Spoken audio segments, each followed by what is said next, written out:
श्री सीतारामचंद्र भगवान की जय। श्री राधा कृष्ण भगवान की जय।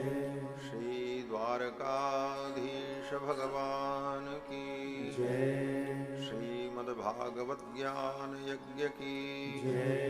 श्री शुकदेव भगवान की जय। श्री वेदव्यास भगवान की जय। सत्य सनातन धर्म की जय। अखंड भारत वर्ष की जय। गो माता की जय। सब विप्रन की जय। जय जय सीताराम।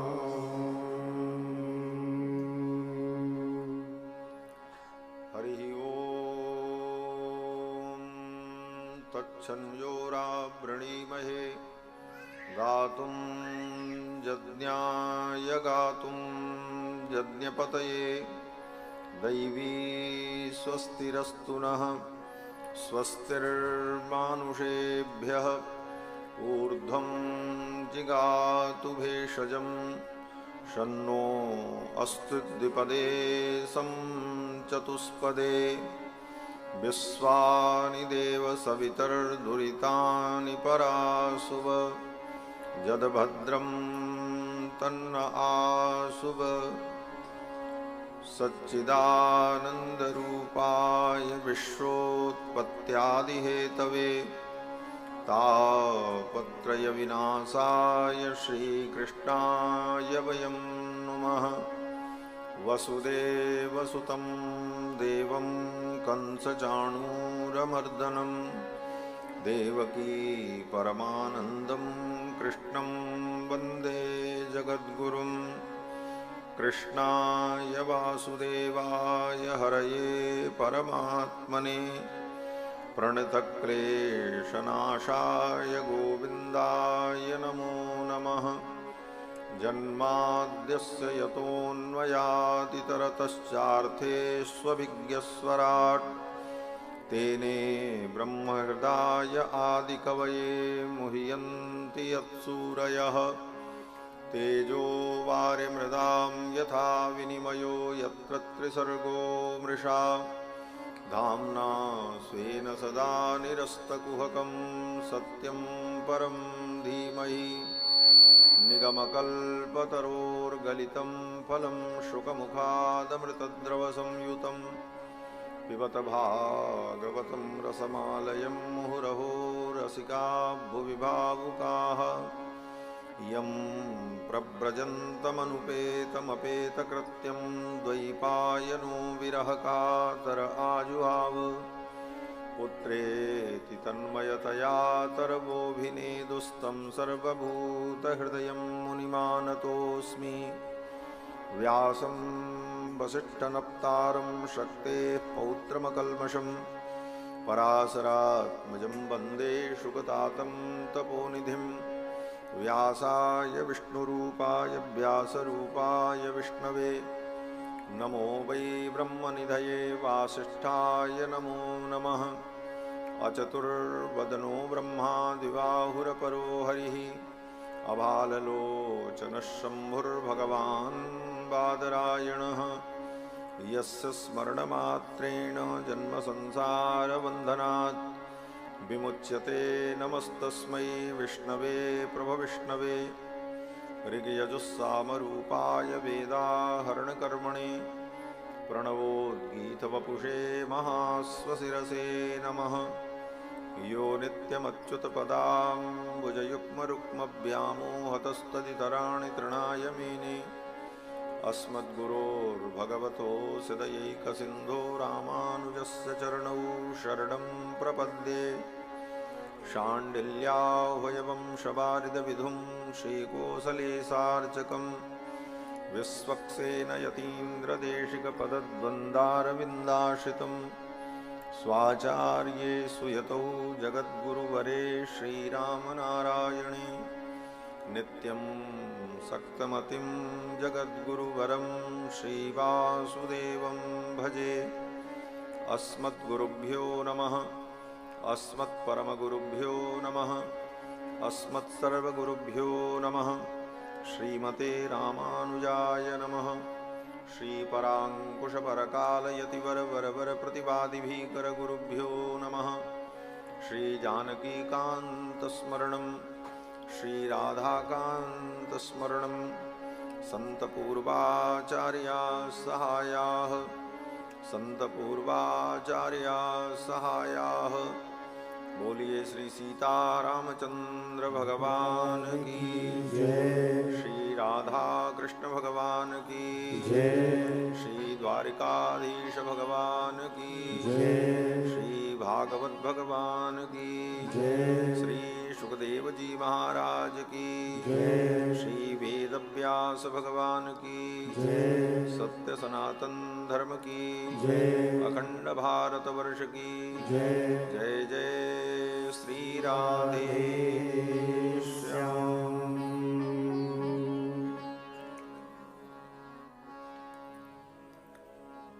पुराण पुरुषोत्तम श्याम सुंदर भगवान श्री कृष्णचंद्र की मंगलमयी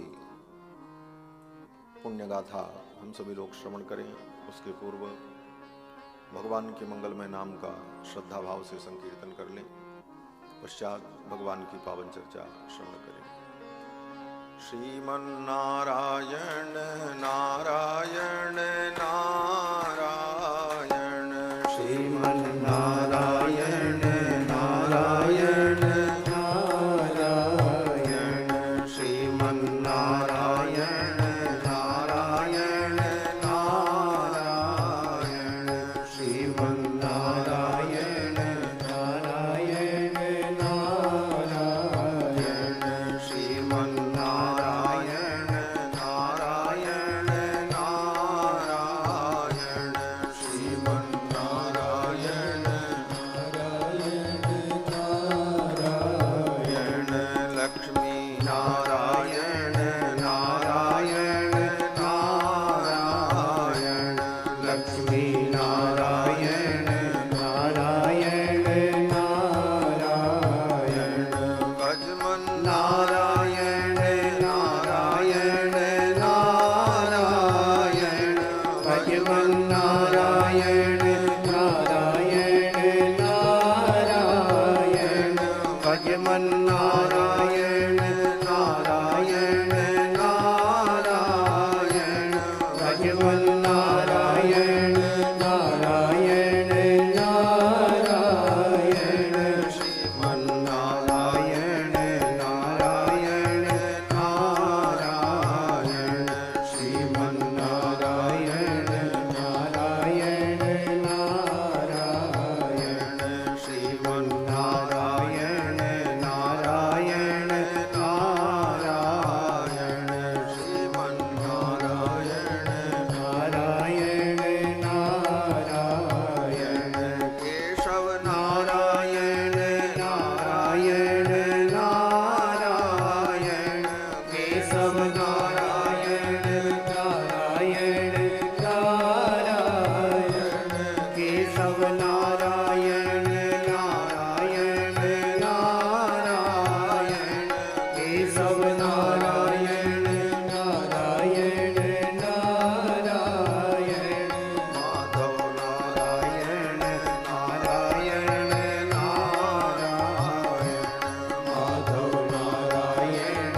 अनंत कोटि ब्रह्मांड नायक सर्वेश्वरेश्वर भगवान द्वारकाधीश, जिनकी मंगलमयी छत्र छाया में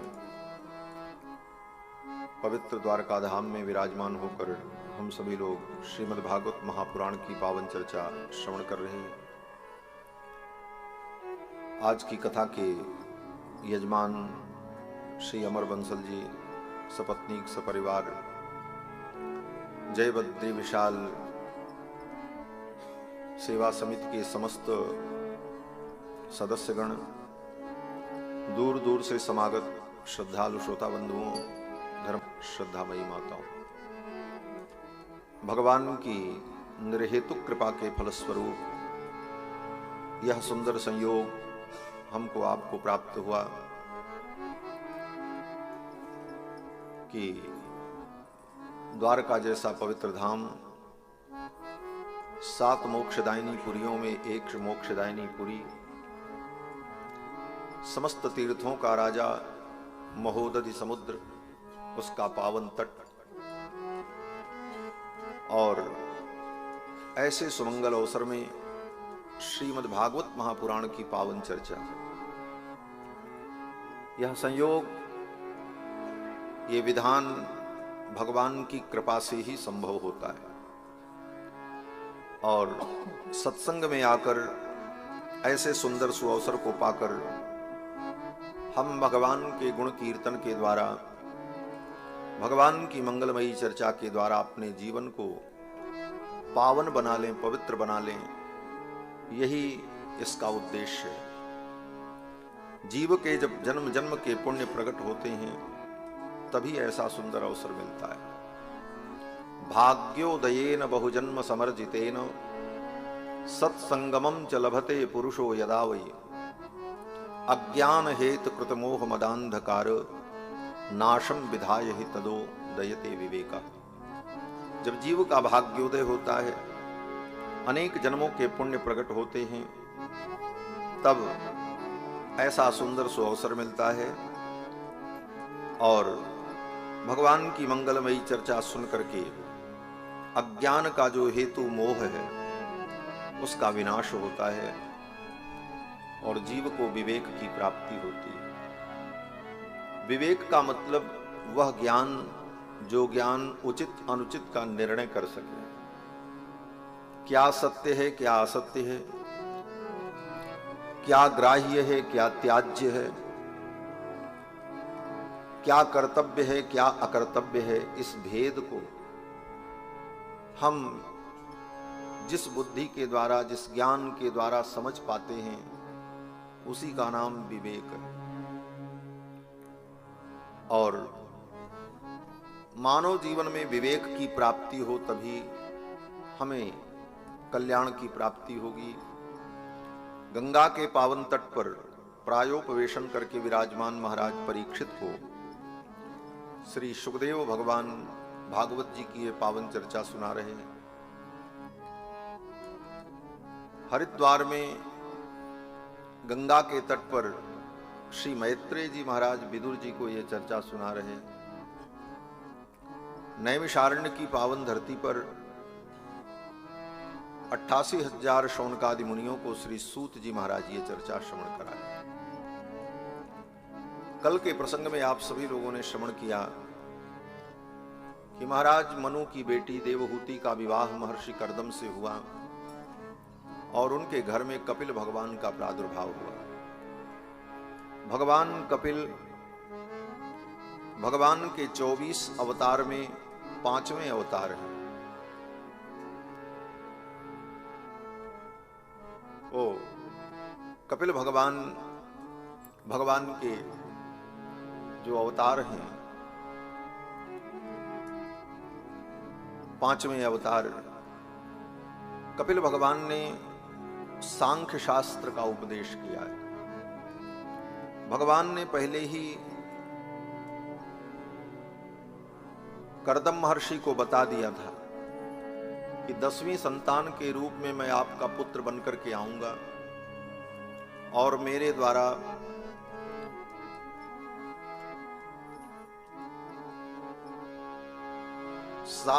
सांख्य शास्त्र का विस्तार होगा। ये सब भगवान ने पहले ही बता दिया था। कपिल भगवान जब प्रकट हुए तो महर्षि कर्दम ने विचार किया, अब मैं तप करने जाऊं। देवहूति ने कहा, ये 9 कन्याएं हैं, इनका विवाह कर दो, तब आप जाओ। उसी समय ब्रह्मा जी आए भगवान का दर्शन करने के लिए। कपिल भगवान का ब्रह्मा जी के साथ वशिष्ठ,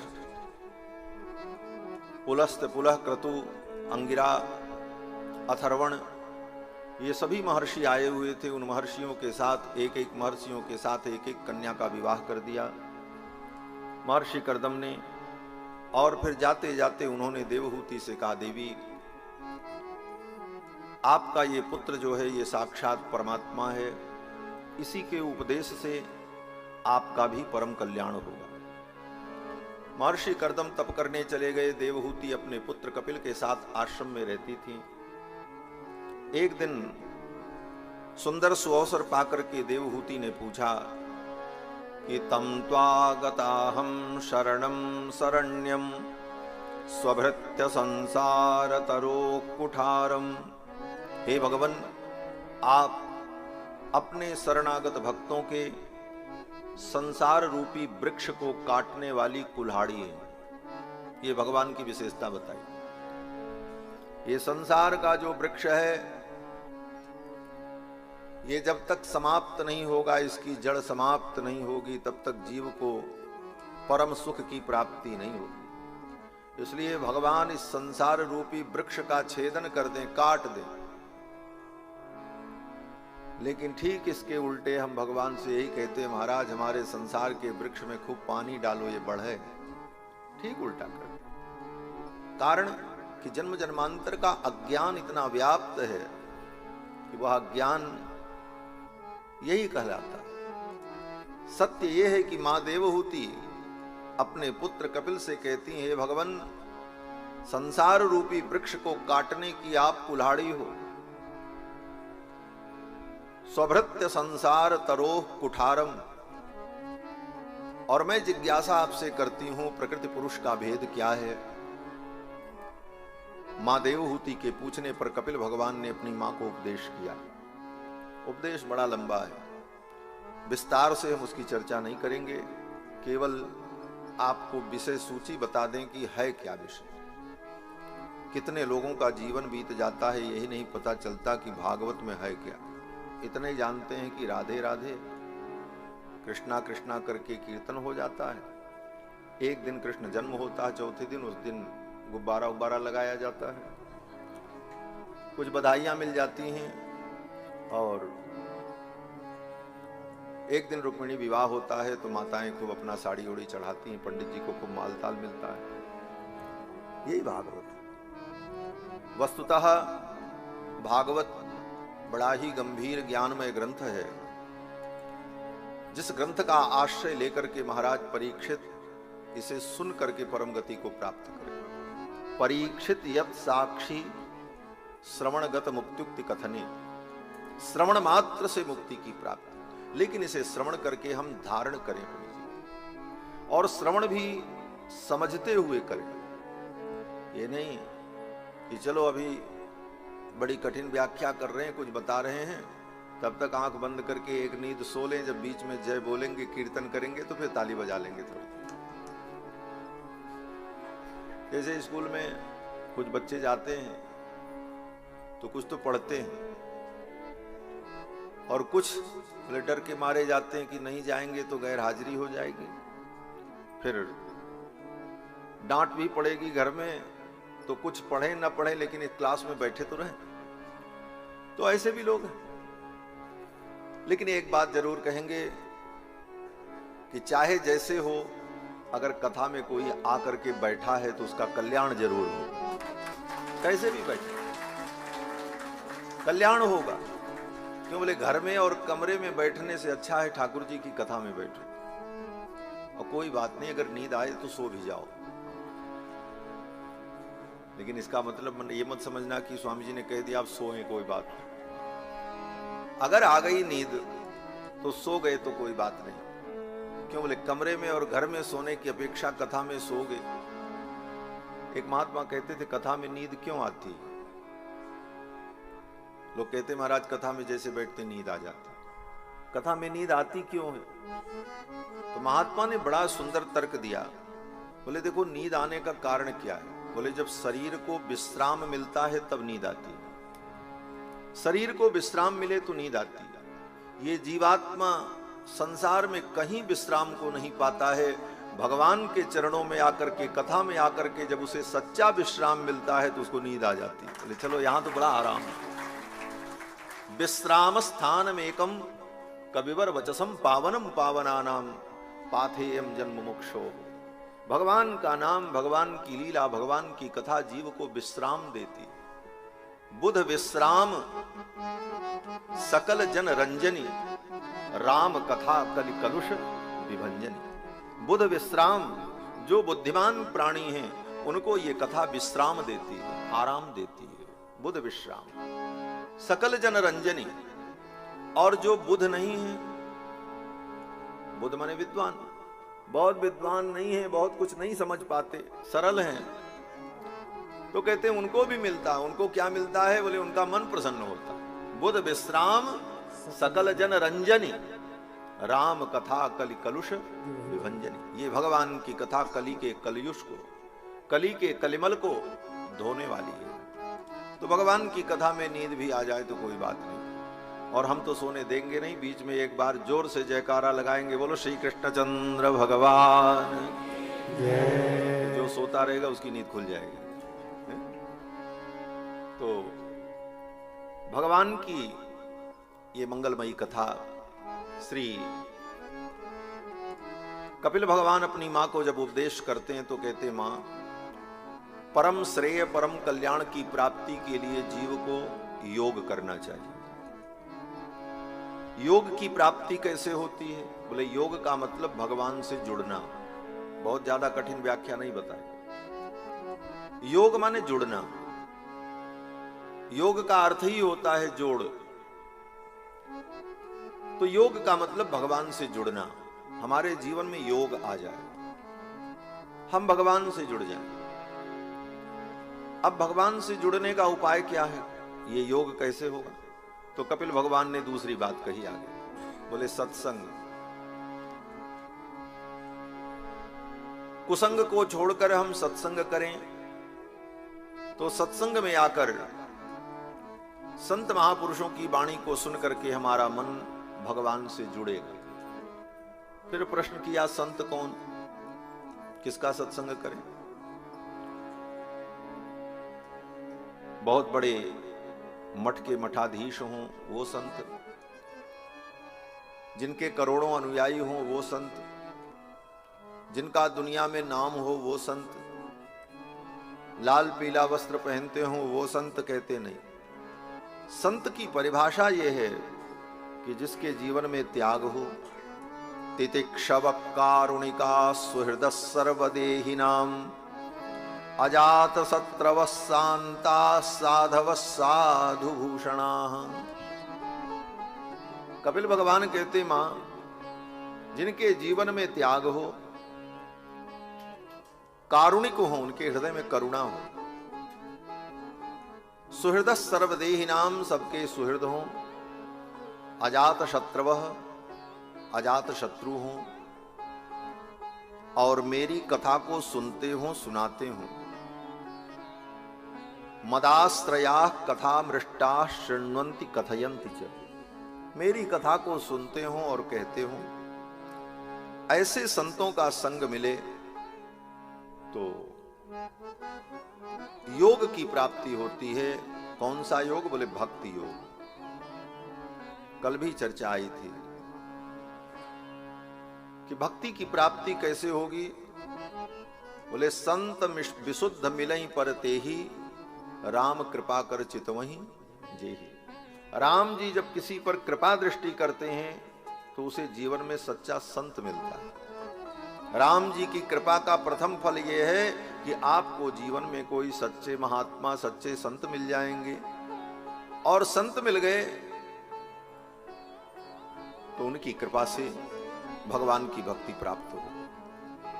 और भक्ति आ जाने पर जीव समस्त कामनाओं से मुक्त हो जाता है। भगवान कपिल कहते, मां, जिसके अंदर मेरी भक्ति आ गई, निष्काम भक्ति, उसको मैं मोक्ष भी देना चाहता हूं, वैकुंठ भी देना चाहता हूं, तो वो भक्त कहता हमको नहीं चाहिए।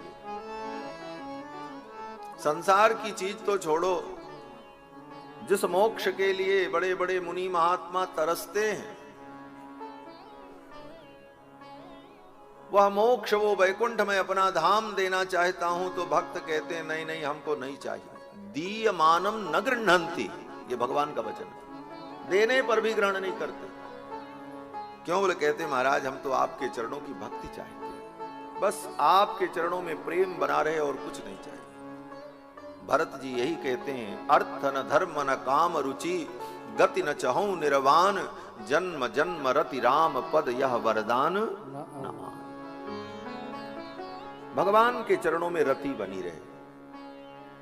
और फिर कपिल भगवान ने अपनी मां को सांख्य शास्त्र के सिद्धांत को बताया। सांख्य एक दर्शन है और उस दर्शन में 25 प्रकार के तत्वों का विवेचन किया गया। 24 तत्व प्रकृति के और एक आत्मा, ये 25वां तत्व। पंचविंशत तत्वात्मक जो ये सांख्य शास्त्र है, इसका विवेचन कपिल भगवान ने अपनी मां को सुनाया और फिर जीव के गति का वर्णन किया। ये जीव संसार में कैसे आता है। अपने पाप पुण्य कर्मों का फल भोगने के बाद ये जीव जब मानव योनि में आता है तो पहले भोजनादि के माध्यम से, अन्न के माध्यम से, खाद्य पदार्थ के माध्यम से पुरुष के शरीर में जाता है। फिर रक्त रस मांस मज्जा अस्थि मज्जा इत्यादि 6 धातुओं में भ्रमण करते हुए वह जीवात्मा रेत में प्रविष्ट होकर फिर मां के गर्भ में जाता है और मां के गर्भ में जाकर वो धीरे धीरे 9 महीने में शरीर को धारण करता है। जब उसके जन्म का समय आता है तो उसके 100 जन्मों की घटनाएं, 100 जन्मों के कर्म उसे दिखाई पड़ने लगते हैं। कर्म जन्म शतोद्भवम्, 100 जन्मों के कर्म उसे दिखाई पड़ने लगते हैं और अपने किए हुए कर्मों को देखकर वो पश्चाताप करता है कि कितने बार हम मनुष्य बने और हर बार मेरा पतन हुआ और इस अविद्या माया के चक्कर में पड़कर हम आज तक आत्म कल्याण नहीं कर सके और भटकते ही रहे। फिर वह जीवात्मा जन्म लेते समय भगवान से प्रार्थना करता है कि यद्योने प्रमुच्चे हम प्रपद्ये पुरुषोत्तमम, हे पुरुषोत्तम, इस योनि से मैं बाहर जाऊंगा तो आपकी शरणागति करूंगा, केवल आपका भजन करूंगा और कुछ नहीं करूंगा। अब जग जाई भजऊं चक्रपाणी, अब जगत में जाकर के हे चक्रपाणी मैं आपका भजन करूंगा। यही प्रतिज्ञा करके ये जीव संसार में आता है, मानव योनि, और योनि की बात नहीं है, मानव योनि की बात। हम आप सबने यही प्रतिज्ञा जन्म के कुछ क्षण पूर्व जब गर्भ में थे और जन्म होने वाला था उस समय हम सब ने भगवान को यही वचन दिया है। आने के बाद उस वचन का हम कितना पालन कर पा रहे हैं, ये तो अपने आप से पूछना चाहिए। भगवान को वचन दे करके आए, फिर भूल गए। क्यों भूल जाते हैं? बोले सठ नाम की एक वायु होती है, जिस वायु की प्रेरणा से गर्भ बाहर आता है। शरीर में जितनी प्रक्रिया होती है उसमें वायु का बहुत बड़ा योगदान होता है। इसीलिए उपनिषद में कहा कि वायो त्वमेवं प्रत्यक्षं ब्रह्मासि त्वामेवं प्रत्यक्षं ब्रह्म वदिष्यामि सत्यं वदिष्यामि। हे वायु, तुम प्रत्यक्ष ब्रह्म हो। वायु को ब्रह्म रूप में निरूपण किया गया। तो वायु का हमारे शरीर में बहुत बड़ा योगदान है। हम पानी भी पीते हैं तो वायु के कारण, मुंह में पानी रखें उसके बाद वायु उस पानी को जब ढकेलती है तब गले के नीचे जाता है। भीतर से उल्टी भी हो तो भीतर की वायु उसको बाहर फेंकेगी तो वो वस्तु बाहर आएगी। मलमूत्र का भी हम त्याग करते हैं तो वायु ही उसे प्रेरित करता है। शरीर में जो भी प्रक्रिया है वो वायु के कारण है, और वायु शरीर में कुपित हो जाए, वायु देवता कुपित हो जाएं, तो शरीर के सारे अंग अपना काम करना बंद कर देंगे। सब गांठ उंगलियां सब अपने आप में अकड़ जाएंगी, जकड़ जाएंगी, क्योंकि वायु का प्रकोप आपकी शरीर की सारी क्रिया को बाधित कर देगा। तो वायु तत्व जो है, अब उस वायु के अनेक भेद भी हैं। शरीर के अंदर प्राण, अपान, व्यान, समान, उदान आदि वायु है। गर्भ से जब जीव बाहर आता है उस समय सठ नाम की एक वायु होती है। वो सठ नाम की वायु उस जीव को भीतर से धकेल करके बाहर लाती है, और उस वायु के कारण ही यह जीवात्मा अपने स्वरूप को भूल जाता है।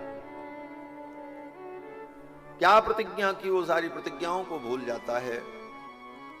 और बाहर आने के बाद फिर कहता है कहाँ कहाँ कहाँ। लोग कहते हैं रो रहा है, कहाँ कहाँ कहाँ कर रहा है। कहाँ कहाँ नहीं कर रहा, वो तो करा कहाँ कहाँ, हमने कहाँ कहा। वो साहब नकार दिया, बोले हमने तो कुछ कहा ही नहीं, हमने तो कोई प्रतिज्ञा ही नहीं की। और जीवात्मा उस 60 नाम की वायु के कारण सारी स्मृतियों को भूल जाता है। लेकिन जो जन्मसिद्ध योगी हैं उनके ऊपर उस 60 नाम की वायु का कोई प्रभाव नहीं होता। जैसे सुखदेव जी प्रकट हुए तो जन्म लेते ही जंगल की ओर चल पड़े। यम प्रव्रजंतम अनुपेत कृत्यम द्वैपायनो विरह कातर आजुला। उस 60 नाम की वायु को तिरस्कृत कर दिया, उस वायु का प्रभाव उनके ऊपर नहीं हुआ।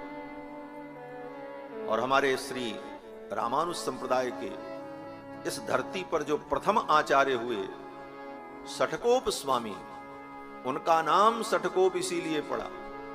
जब उनका जन्म हुआ, जन्म सिद्ध योगी होने के कारण जन्म लेते ही उन्होंने 60 नाम की उस वायु के ऊपर कोप किया और वो 60 नाम की वायु दूर चली गई और उनके ऊपर उसका कोई प्रभाव नहीं हुआ।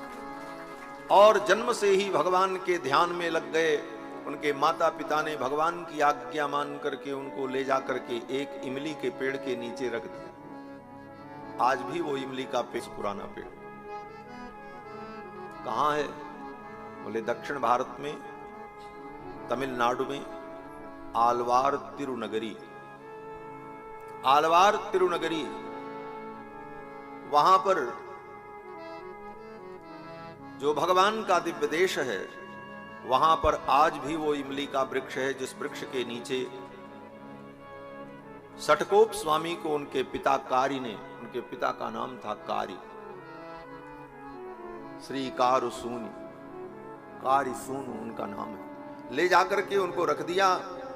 भगवान ने कहा ले जाओ उसी पेड़ के नीचे रख दो। और उसी पेड़ के नीचे वो 16 वर्ष तक, जैसे सुखदेव जी 16 वर्ष की अवस्था के सदा, उसी प्रकार सठकोप स्वामी जी महाराज 16 वर्ष तक उसी वृक्ष के नीचे बैठकर भगवान का ध्यान करते रहे। आषोडशाब्दात् स्तन्याद्यनभिलाषिणी श्री सानुभव पुष्टाय षठकोपाय मंगलम। ऐसे आचार्य। तो कहने का तात्पर्य कि 60 नाम की वायु के कारण जीव भूल जाता है। बाद में सत्संग प्रवचन उपदेश के द्वारा जीव को इसका बोध होता है, फिर ये जीव भगवान की भक्ति में और भगवत मार्ग में लगता है। ये सब कपिल भगवान ने अपनी मां को बताया। फिर कपिल भगवान अपनी मां से कहते, मां अब आप ध्यान करो और अपना कल्याण करो, मैं जा रहा हूं। कपिल भगवान तो चले गए। देवहूति अपने शरीर को वहीं पर त्याग देती हैं। उनका शरीर जल बन करके नदी के रूप में प्रवाहित हो गया और कपिल भगवान गंगा सागर संगम जहां है वहां जाकर के विराजमान हो गए। ये कपिलोपाख्यान श्री सुखदेव जी ने राजा परीक्षित को सुनाया। मनु जी की बेटी प्रसूति का विवाह दक्ष प्रजापति से हुआ, जिनकी 16 कन्याएं हुई, जिसमें 13 कन्याओं का विवाह धर्म के साथ हुआ, एक कन्या का विवाह पितरों के साथ, एक कन्या का विवाह अग्नि के साथ, और जो 16वीं कन्या थी उनका नाम सती था, उनका विवाह भगवान शंकर के साथ हुआ। सती की कथा आपको मालूम है। सती जी ने युवावस्था में ही अपने शरीर को त्याग दिया। अपने पिता दक्ष प्रजापति के घर में गई, वहां यज्ञ था, यज्ञ में उनका अनादर हुआ और उस अनादर को सह न सकी और उन्होंने योग के द्वारा अपने प्राण को त्याग दिया। स्पृष्ट्वा जलम पीतदुकूल समृता सम्मील्य दृग्योग पथम समाविशत। सती ने जब अपने प्राणों का त्याग किया, ये समाचार आकर के नारद जी ने भगवान शंकर को बता दिया।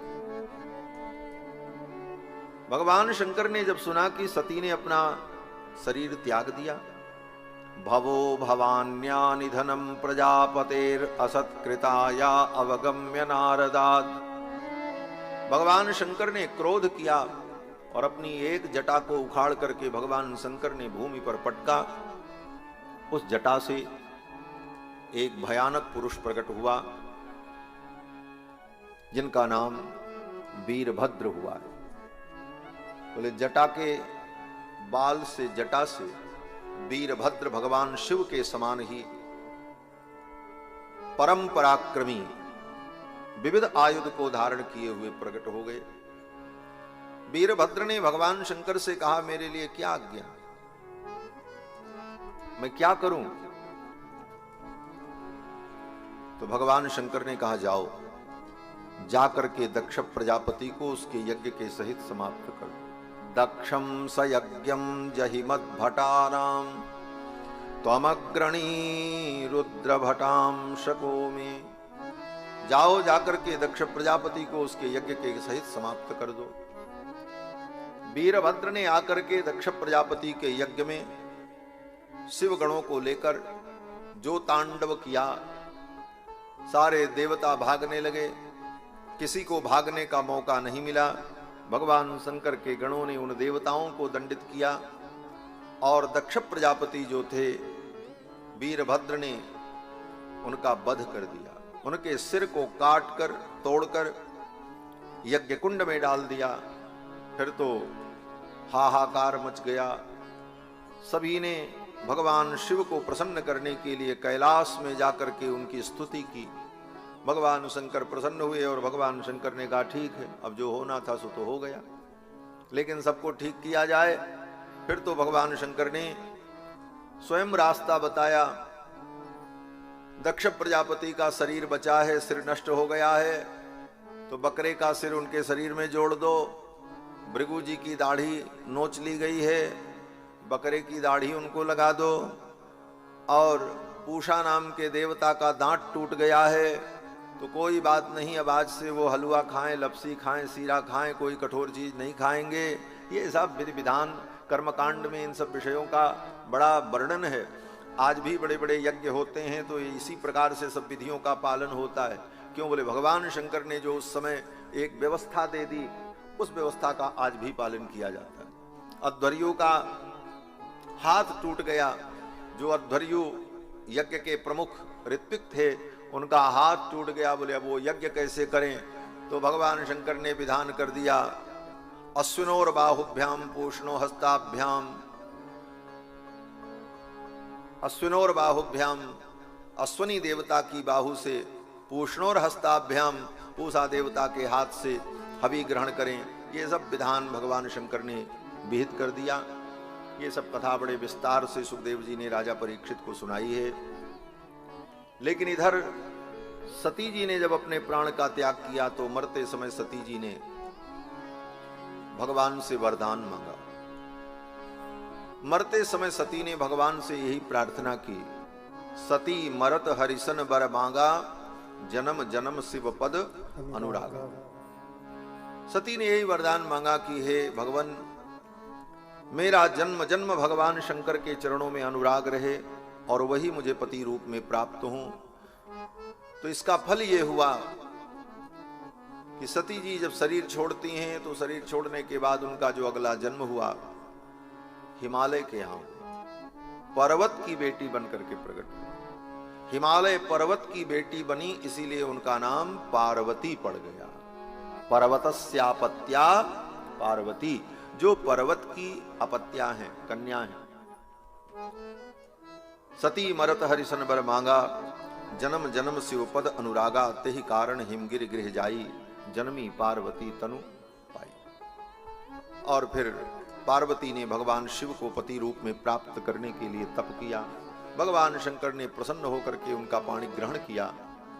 और जब पार्वती का विवाह हुआ तो फिर उनके पुत्र हुए, गणपति, कार्तिकेय इत्यादि जो कथा है। इसी प्रसंग में श्री सुखदेव भगवान कहते हैं, मनु जी की बेटी जो आकुति थी, उनका विवाह रुचि नाम के प्रजापति के साथ हुआ और उनके घर में भी भगवान का अवतार हुआ। कौन सा अवतार? बोले यज्ञ नारायण भगवान का अवतार। बोलो श्री यज्ञ नारायण भगवान की जय। सातवें अवतार के रूप में भगवान यज्ञ नारायण आकुति देवी के गर्भ से प्रकट हुए। यज्ञ भगवान का अवतार है, यज्ञावतार। और इस अवतार में भगवान अकेले प्रकट नहीं हुए, लक्ष्मी जी को साथ में लेकर के गए। भगवान यज्ञ बन गए और लक्ष्मी जी दक्षिणा बन गई। यज्ञस्य पत्नी दक्षिणा, यज्ञ नारायण भगवान की पत्नी का नाम दक्षिणा है। इसीलिए कोई भी यज्ञ किया जाता है तो यज्ञ में दक्षिणा दी जाती है। खाली यज्ञ करो और दक्षिणा न हो, बोले तो यज्ञ नारायण अभी आधे हैं, पूरे नहीं। जब दक्षिणा दी जाती है तब यज्ञ पूर्ण होता है। इसके बाद श्री सुखदेव भगवान ने राजा परीक्षित को मनु जी महाराज के पुत्र उत्तानपाद के वंश का वर्णन सुनाया। महाराज उत्तानपाद मनु जी के पुत्र हैं, बड़े धर्मात्मा थे। इनका 2 विवाह हुआ। बड़ी पत्नी का नाम सुनीति और छोटी पत्नी का नाम सुरुचि था। सुरुचि के कहने के कारण, सुरुचि के प्रेम में पड़कर अपनी बड़ी पत्नी सुनीति का महाराज अनादर और उपेक्षा करते थे। बड़ी पत्नी जो सुनीति, उनके पुत्र का नाम ध्रुव और सुरुचि के पुत्र का नाम उत्तम।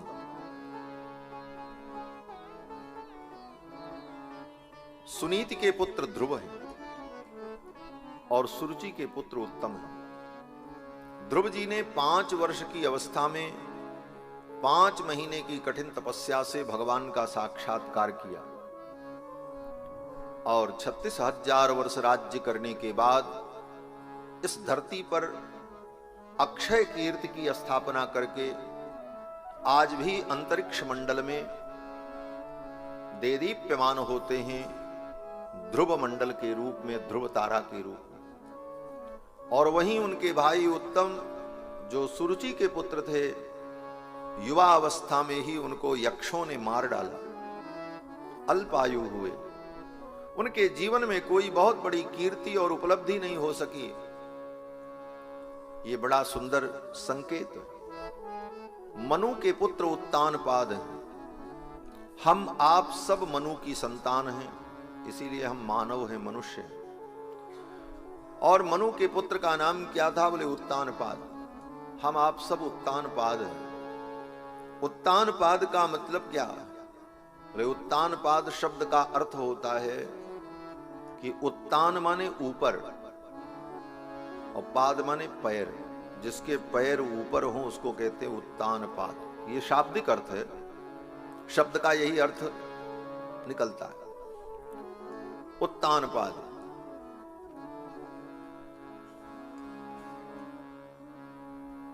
तो हमारा आपका पैर ऊपर तो नहीं है, पैर तो नीचे। तो कहते नहीं, ये मनुष्य योनि में जब जीव आता है और गर्भ में जब रहता है तब इसका पैर ऊपर रहता, सिर नीचे रहता। गर्भ में आते समय, गर्भ में जब ये जीव आता है और जब धीरे धीरे शरीर का निर्माण होता है तो गर्भ में पैर ऊपर रहता है, सिर नीचे रहता है। इस कारण से मानव योनि में जो जीव हैं सभी उत्तानपाद हैं। और उत्तानपाद रूपी इस जीव की, मानव की 2 वृत्तियां हैं, यही 2 पत्नियां हैं। एक का नाम सुनीति है, एक का नाम सुरुचि। मानव या तो सुंदर नीति को जीवन में अपनाता है, सुंदर नीति के अनुसार चलता है, अथवा सुरुचि, अपनी रुचि को महत्व देता है। संसार में 2 ही प्रकार के प्राणी हैं। कुछ लोग ऐसे हैं जो उनको मन में आवे वही करते हैं, जो उनकी रुचि वो करते हैं। और कुछ लोग हैं अपने रुचि को तिलांजलि देकर नीति और धर्म जो कहता है उसका आचरण करते हैं। तो सुनीति का सेवन और सुरुचि का सेवन, ये जीव इसके सेवन के लिए स्वतंत्र है। तुम्हारे सामने दोनों विकल्प है, सुरुचि भी है और सुनीति भी है। निर्णय तुम्हें करना है कि हम सुनीति का सेवन करेंगे कि सुरुचि का सेवन करेंगे। और जब ये उत्तानपाद रूपी जीव सुनीति का सेवन करता है तो उसे जो फल मिलता है वो क्या है? बोले ध्रुव है। जब हम नीति के मार्ग पर, धर्म के मार्ग पर चलते हैं तो हमें जो फल मिलता है वो ध्रुव है, अटल है, अस्थाई है।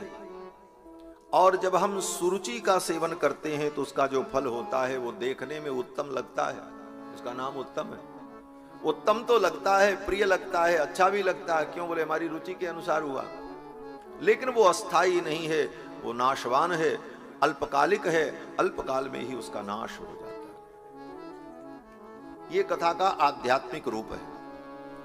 और जो कथा है उसमें भगवत भक्ति का जो स्वरूप है वो अत्यंत विलक्षण है। एक दिन महाराज उत्तानपाद अपनी सभा में बैठे थे और अपनी छोटी पत्नी सुरुचि के पुत्र को गोद में लेकर, उत्तम को गोद में लेकर उसका लाड कर रहे थे। बगल में छोटी पत्नी सुरुचि बैठी थी। उसी समय कहीं से खेलते हुए ध्रुव जी आ गए। 5 वर्ष के ध्रुव जी आए, बालक ही। मन में भावना हुई मैं पिता की गोद में बैठूं, पिताजी हमारा भी दुलार करें। जाकर के पिता की गोद में बैठ गए।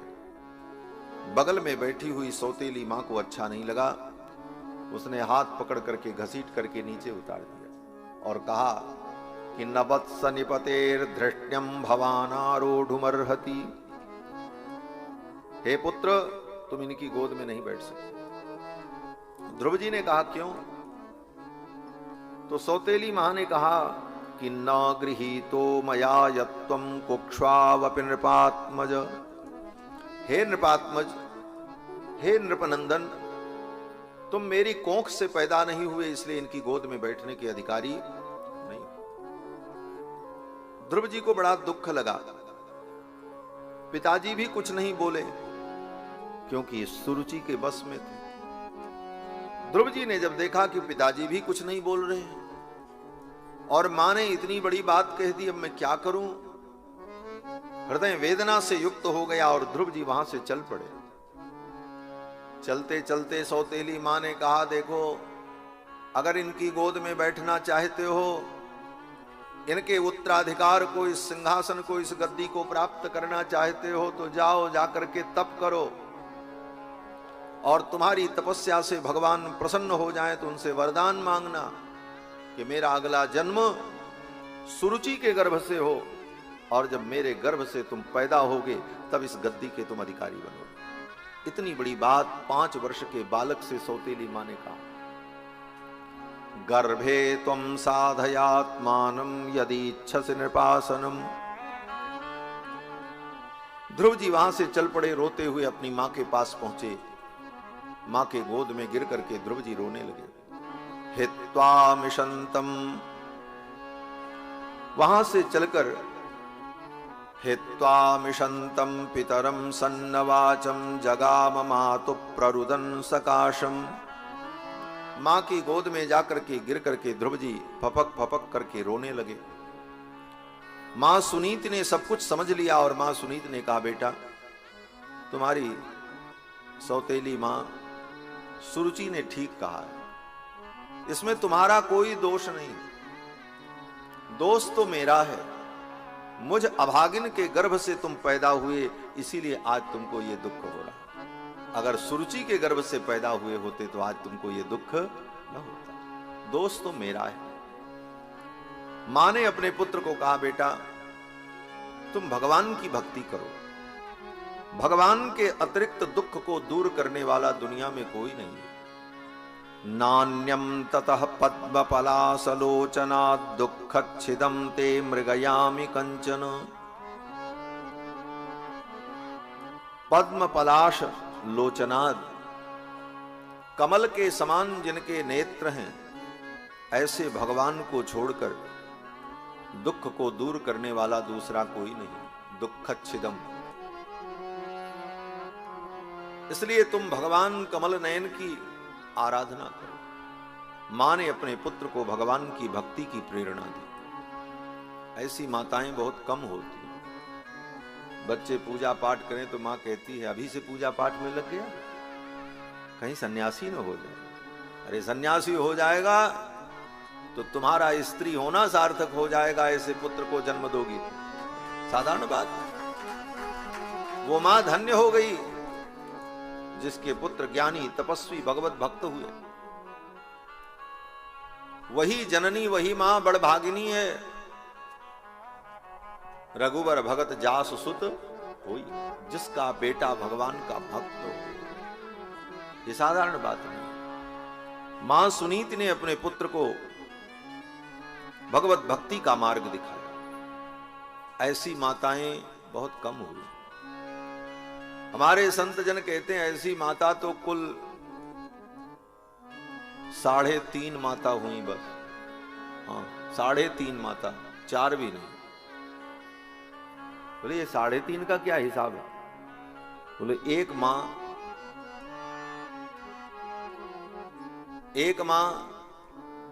कयाधु है, जिन्होंने अपने पुत्र को भगवान की भक्ति में लगा करके परम भागवत बना दिया, श्री प्रहलाद जी महाराज। दूसरी मां सुमित्रा जी हैं, जिन्होंने अपने दोनों पुत्रों को लक्ष्मण और शत्रुघ्न को भगवान का परम भक्त और सेवक बना करके ठाकुर की सेवा में लगा। ये दूसरी मां। तीसरी मां मदालसा, जिनका वर्णन है कि मां मदालसा, उनके 4 पुत्र थे। पहला पुत्र जब गर्भ में आया तो मां मदालसा ने विचार किया, मेरे गर्भ से जो बालक पैदा हो वो ऐसा भक्त बने कि फिर संसार में किसी दूसरी मां के गर्भ में उसको ना आना पड़े, मेरा गर्भ अंतिम गर्भ हो। ये मां ने संकल्प किया, मां मदालसा ने। और जब बच्चा पैदा हुआ तो बड़े लाड से पाला मां मदालसा ने, और सिखाया क्या, जब लोरी सुनाती तो मां मदालसा यही कहती कि शुद्धो सिरेतात नतेस्ति नाम। हे बेटा, तुम तो शुद्ध आत्म रूप हो, तुम्हारा कोई नाम नहीं। ये संसार में जो लोग नाम रख देते हैं, ये सब नाम काल्पनिक है। न तुम्हारा कोई नाम है, न तुम्हारा कोई रूप है। और ये पंचात्मक देह जो तुम्हारा है, ये तुम देह नहीं हो, तुम शुद्ध रूप से परमात्मा के अंश हो। शुद्धोसी बुद्धोसी निरंजनोसी, संसार माया परिवर्जितोसी, संसार निद्राम त्यज स्वप्न रूपाम। मां मदालसा अपने पुत्र को यही लोरी सुनाती थी, बेटा ये संसार स्वप्न है, इस स्वप्न की निद्रा को त्यागो, तुम शुद्ध रूप से परमात्मा के अंश हो। शुद्धोसी बुद्धोसी निरंजनोसी, संसार माया परिवर्जितोसी। और मां मदालसा के उपदेश को सुन करके उनके पुत्र विरक्त हो गए, चले गए तप कर। दूसरा बेटा हुआ, उसको भी ऐसे ही सन्यासी बना दिया। तीसरे बेटे को भी महात्मा बना दिया। जब चौथा बेटा हुआ, उसको भी महात्मा बनाने चली मदालसा। तो इनके जो पति थे उन्होंने कहा, देवी एक बेटे को तो रहने दो, कम से कम राजकाज चले, ये परंपरा कैसे चलेगी। पति के कहने पर एक बेटे को छोड़ तो दिया, लेकिन मन में मां मदालसा की ये भाव बना रहा कि मेरा एक बेटा ये संसार के चक्कर में पड़ करके बहुत दुख पाएगा, इसकी रक्षा का मैं क्या उपाय करूं। तो मां मदालसा ने क्या किया, बोले एक पत्र लिखा और उस पत्र को लिखकर सोने की अंगूठी में बंद करके अपने पुत्र को पहना दिया। सबसे छोटे पुत्र को अपने पुत्र को अंगूठी पहना दी और कहा, बेटा इसको तुम पहने रहना, जब तुम्हारे जीवन में कोई बड़ा संकट आए, कोई तुम्हें मार्ग न दिखाई पड़े, तब इसे खोल के देख लेना। बेटा ने कहा ठीक है। अब तो महाराज धीरे धीरे बेटा बड़ा हुआ, ब्याह शादी हुई, घर गृहस्थी हो गई, राजकाज में वो आनंद में डूब गया। एक दिन मां को चिंता हुई, ये तो संसार में डूबता जा रहा है, इसकी वैराग्य में प्रवृत्ति नहीं हो रही है, ये मेरा पुत्र माया में फंस जाएगा। तो मां मदालसा ने अपने भाई के घर जाकर भाई से कहा, तुम मेरे भाई हो, मैं बहन हूं तुम्हारी, मैं तुमसे कुछ मांगती हूं। भाई ने कहा क्या? वो भी राजा था एक क्षेत्र का। मां मदालसा ने कहा, मेरे पुत्र के राज्य के ऊपर आक्रमण कर दो सेना लेकर के। अरे वो मेरा भांजा है। मदालसा ने कहा मेरी बात मानो, मैं तुम्हारी बहन हूं, मैं जो कहती हूं करो। अपने भाई से ही अपने पुत्र के राज्य पर आक्रमण करा दिया। चारों तरफ से सेना ने घेर लिया, भयंकर युद्ध हुआ। जब पराजय हुई उस स्थिति में पुत्र व्याकुल हो गया तो मां की बात याद आई। मां ने कहा था जब जीवन में बहुत बड़ा संकट आए तो अंगूठी को खोल करके उस पत्र को पढ़ लेना। अंगूठी खोला और पत्र को जब पढ़ा तो पत्र में यही लिखा था कि शुद्धोसी बुद्धोसी निरंजनोसी संसार माया परिवर्जितोसी। तुम शुद्ध हो, बुद्ध हो, माया से रहित हो, संसार निद्राम त्यज स्वप्न रूपाम। ये संसार स्वप्न के समान है, इसके मोह का त्याग कर दो। उस पत्र को पढ़ करके मोह का त्याग कर दिया और वो भी जंगल में तप करने चले। ऐसी माताएं हुई। और आधी माता कौन? बोले आधी ये है मां सुनीति, जिन्होंने अपने पुत्र को भजन में तो लगाया, लेकिन कब?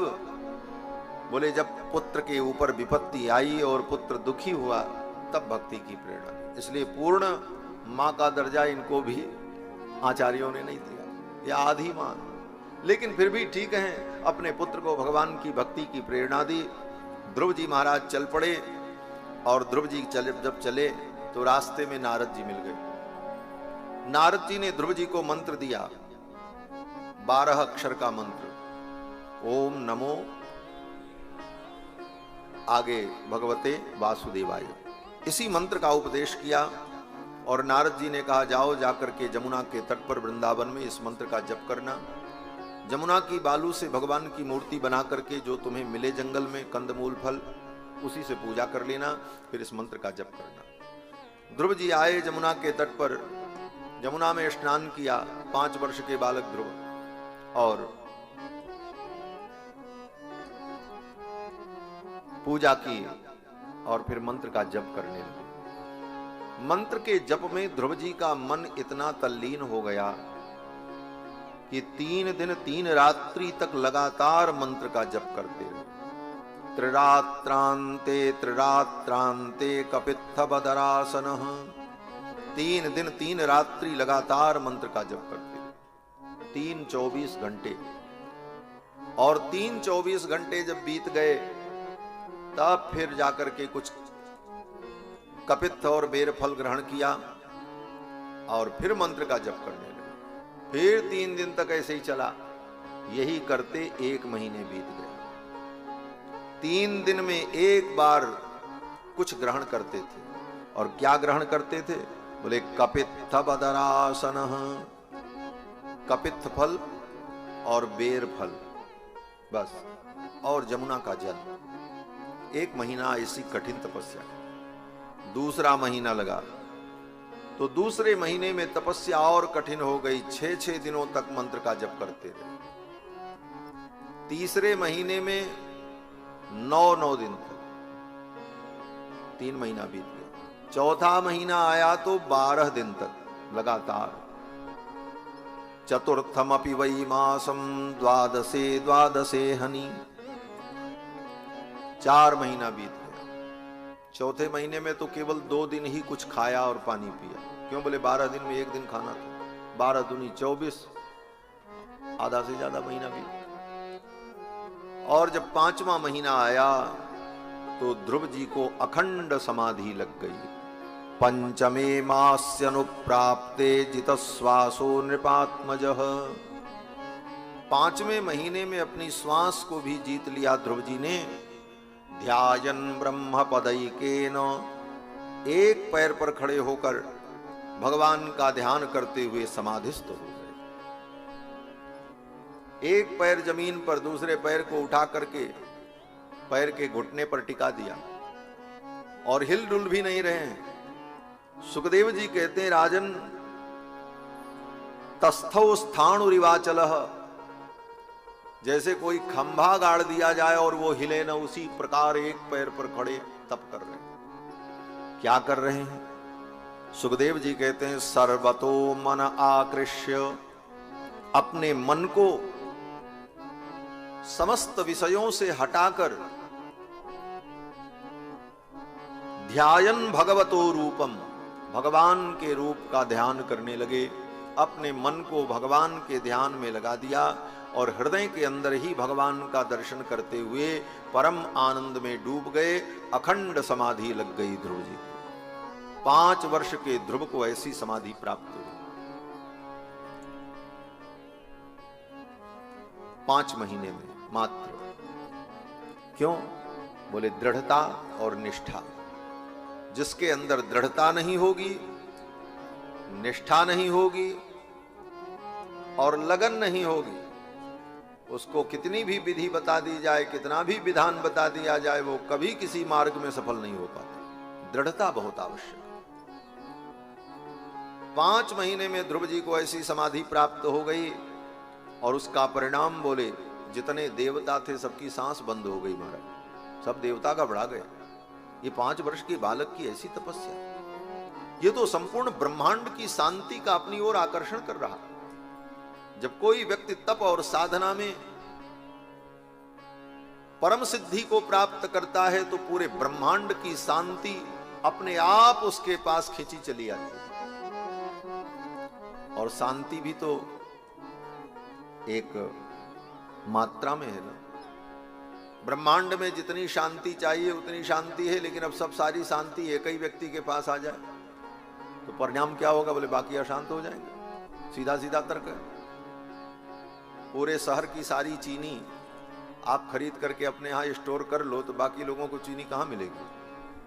उसी प्रकार तप और साधना के द्वारा ब्रह्मांड की शांति जब एक जगह एकत्रित होने लगती है तो ब्रह्मांड में देवी देवता यक्ष किन्नर गंधर्व सब अशांत होने लगते। इसीलिए पुराणों में वर्णन है जब कोई तप करता है तो देवताओं को अशांति होने लगती, सब व्याकुल हो। सब गए भगवान के पास, बोले महाराज हम तो मर जाएंगे। फिर क्या हो गया? बोले सांस बंद हो गई। नैवम विदामो भगवन प्राणरोधम। भगवान मुस्कुराते हुए कहते हैं चिंता मत करो, मेरे भक्त ध्रुव की तपस्या के कारण ऐसा हो रहा है, आप चिंता मत करो, मैं जाऊंगा और अपने भक्त को दर्शन देकर उसे तपस्या से विरत करूंगा। भगवान नारायण अपने गरुड़ पर बैठ करके आए मधुबन में, जहां पर ध्रुव जी तप कर रहे थे। सहस्र शीर्षापि ततो गरुत्मता मधोर्वनम भृत्य दिदृक्षयागतः। भगवान सहस्र शीर्षा मधुबन में आए। वृंदावन में ही एक स्थान है जिसका नाम मधुबन है। मथुरा और वृंदावन के बीच में जमुना के तट पर। पूरे वृंदावन को भी मधुबन कहा जाता है। नाम ही उसका मधुपुरी है। मथुरा का एक नाम है मधुपुरी और दूसरा नाम मथुरापुरी, और मधुपुरी होने के कारण ही उसका नाम मधुबन भी है। तो मधुबन में भगवान की उपासना ध्रुव जी कर रहे थे। भगवान आए, भगवान ने देखा ध्रुव जी तो ध्यान में हैं, तो भगवान ने विचार किया इसके हृदय में जो मेरी झांकी है वो अंतर्हित हो जाए तो इसकी समाधि छूट जाए। भगवान ने अपने संकल्प से ध्रुव के हृदय में जो भगवान का रूप भाषित हो रहा था उस रूप को भगवान ने अंतर्हित कर दिया। अचानक ध्यान जब टूटा तो ध्रुव जी व्याकुल हो गए और ध्रुव जी ने टक से अपनी आंख खोली, और जब ध्रुव जी ने अपनी आंख खोली तो क्या देखते हैं? जिस रूप का ध्यान हृदय में कर रहे थे वही भगवान सामने खड़े थे। अभी तक जिनको हृदय में देख रहे थे वो भगवान आंखों के सामने खड़े हैं। सशंख चक्रम सकिरीट कुंडलम सपीत वस्त्रम सरसी रुहे क्षणम सहार वक्षस्थल कौस्तुभश्रियम नमामि विष्णुम शिरसा चतुर्भुज। चतुर्भुज भगवान को प्रणाम किया। अनंत अनंत ब्रह्मांड के स्वामी सर्वेश्वर भगवान के दिव्य मनोहर रूप को देखकर ध्रुव जी के मन में भावना हुई मैं इनकी स्तुति करूं, लेकिन कैसे स्तुति करूं? 5 वर्ष के ध्रुव जी अभी विद्यालय में गए नहीं, पढ़ा भी नहीं है, काव्य और कविता बनाने की क्षमता भी नहीं, लेकिन भगवान की स्तुति करने की इच्छा हुई तो भगवान ने जान लिया और भगवान ने ध्रुव जी को सामर्थ्य प्रदान किया। भगवान की स्तुति और भगवान का गुणानुवाद करने का सामर्थ्य भी भगवान की ही कृपा से प्राप्त होता है, सब नहीं कर सकते। भगवान ही कृपा करें तो भगवान के गुणानुवाद और भगवान की स्तुति करने का सामर्थ्य हमारे अंदर हो। ये भगवत कृपा का फल। ध्रुव जी के मन में हुआ मैं भगवान की स्तुति करूं, शक्ति नहीं है, सामर्थ्य नहीं है, लेकिन इच्छा हुई तो भगवान ने कहा ठीक है मैं तुम्हें शक्ति देता हूं, सामर्थ्य देता हूं। और भगवान ने क्या किया, बोले अपने ज्ञान में शंख को ध्रुव के गाल पर सटा दिया। शंख चक्र गदा पद्म धारण किए थे भगवान, अपने शंख को ध्रुव के गाल पर जब सटाया तो उसी समय ध्रुव जी के अंदर चारों वेद, 6 शास्त्र, समस्त विद्याएं प्रकट हो गई। पढ़ना नहीं पड़ा। सुखदेव जी कहते हैं कि कृतांजलिं ब्रह्ममयेन कंबुना पस्पर्श बालम कृपया कपोले। अपने ज्ञानमय शंख को ध्रुव के कपोल पर ज्यों ही भगवान ने स्पर्श कराया, सवै तदैव प्रतिपादितां गिरं दैवीं परिज्ञात परात्म निर्णयः। उसी समय समस्त वेदादि शास्त्रों का ज्ञान ध्रुव के हृदय में प्रकट हो गया। और फिर ध्रुव जी ने भगवान की बड़ी सुंदर स्तुति की। ध्रुव जी ने स्तुति करते हुए कहा, योऽन्त प्रविश्य मम वाचमिमां प्रसुप्तां संजीवयत्यखिल शक्तिधर स्वधाम्ना अन्यास्त हस्तचरण श्रवणत्वगादीन् प्राणान् नमो भगवते पुरुषाय तुभ्यम्। हे भगवान, आपने मेरे अंतःकरण में प्रविष्ट होकर मेरी प्रसुप्त वाणी को जागृत कर दिया, मेरे अंग प्रत्यंग को आपने स्वस्थ और सौष्ठव से युक्त बना दिया। इसलिए हे प्रभु, आपके चरणों में मैं कोटि कोटि प्रणाम निवेदन करता हूँ। ये कहते हुए ध्रुव जी महाराज ने भगवान के चरणों में प्रणाम किया, बड़ी सुंदर स्तुति की। और उसी समय भगवान ने प्रसन्न होकर के कहा, बेटा पिता का उत्तराधिकार तुम्हें प्राप्त होगा, 36,000 वर्ष तुम राज्य करोगे और फिर राज्य करने के बाद तुम्हें उत्तम लोक की प्राप्ति होगी। तुम्हारे लिए मैं उत्तम लोक ध्रुव लोक बना दूंगा। ये सब भगवान ने ध्रुव जी को बिना मांगे दिया। ध्रुव जी 24 वर्ष के राजकुमार हो गए और तपस्या करके जब घर लौटे, गए थे 5 वर्ष के, लौट के आए तो 24 वर्ष के युवा होकर के आए और तपस्या में सिद्धि प्राप्त करके, वरदान प्राप्त करके आए। अब तो पूरे राज्य में महामहोत्सव मनाया गया और जिन पिताजी ने महाराज उत्तानपाद ने निरादर किया था, वही पिताजी दौड़ करके आए और स्वागत किया, हृदय से लगा। मां सुरुचि जिसने अनादर किया था, वो मां सुरुचि भी आई और ध्रुव को हृदय से लगा लिया। ध्रुव जी ने उन पुरानी बातों को भुला दिया और सबके प्रति ध्रुव जी का समभाव रहा, क्योंकि जिसके हृदय में भगवान की भक्ति आ जाए वो किसी के प्रति दुर्भाव रखता ही नहीं। लोग भले दुर्भाव रखें लेकिन वो किसी के प्रति दुर्भाव नहीं रखता। ये स्वभाव होता है भक्तों का। ध्रुव जी महाराज के मन में कोई दुर्भाव नहीं। मां ने मुझे क्या कहा, क्या अनादर किया, उन बातों को ध्रुव जी भूल गए। और फिर ध्रुव जी महाराज जब आए तो ध्रुव जी ने 36,000 वर्ष राज्य किया है और 36,000 वर्ष राज्य करने के बाद अपना राज्य अपने पुत्र को देकर जंगल में तप करने चले गए। फिर इनके लिए दिव्य विमान आया, भगवान ने अपने पार्षदों को भेजा। विमान में बैठे हुए पार्षदों ने ध्रुव जी से कहा, आप चलो इस विमान में बैठो, आपके लिए हम विमान लेकर के आए। ध्रुव जी ने पूछा, आप कहां से आए हो? तो विमान में बैठे हुए उन पार्षदों ने कहा कि 5 वर्ष की अवस्था में आपने जिन भगवान श्री हरि की आराधना की थी, हम उनके सेवक हैं और उनकी आज्ञा से हम आपको लेने आए हुए। अब तो ध्रुव जी बड़े प्रसन्न हुए, उस विमान की परिक्रमा करके उस विमान में बैठने चले, तब तक एक देवता सामने प्रकट हो गए। ध्रुव जी ने पूछा, आप कौन है? उस देवता ने कहा, मृत्यु देवता हैं। अरे मृत्यु देवता, आपका क्या काम है यहाँ पर? मृत्यु देवता ने कहा, महाराज हमारा काम यहीं पर है, इस संसार में ही हम रहते हैं और इस संसार से कोई व्यक्ति जाता है, चाहे स्वर्ग जाए, चाहे नरक जाए, चाहे ब्रह्मलोक जाए, वैकुंठ जाए, कहीं भी जाएगा तो बिना मरे नहीं जाएगा, मरना पड़ेगा। और हम मृत्यु देवता हैं, हम ही सबको मारते हैं, बिना मेरा स्पर्श किए कोई इस दुनिया से बाहर नहीं जा सकता। तो ध्रुव जी ने कहा, फिर आप क्या चाहते?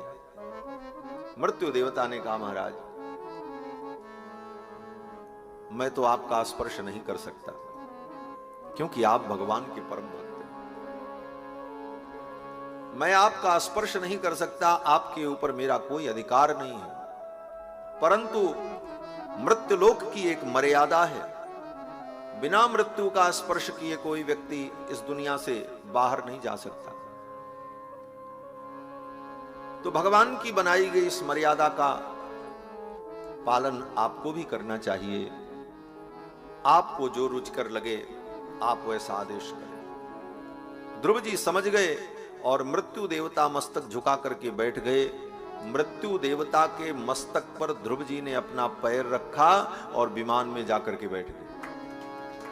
मृत्योर मूर्धनि पदम दत्वा, सुखदेव जी कहते मृत्यु के मस्तक पर पैर रखकर आरुरोहाद्भुतम गृहम, उस विमान में ध्रुव जी बैठे।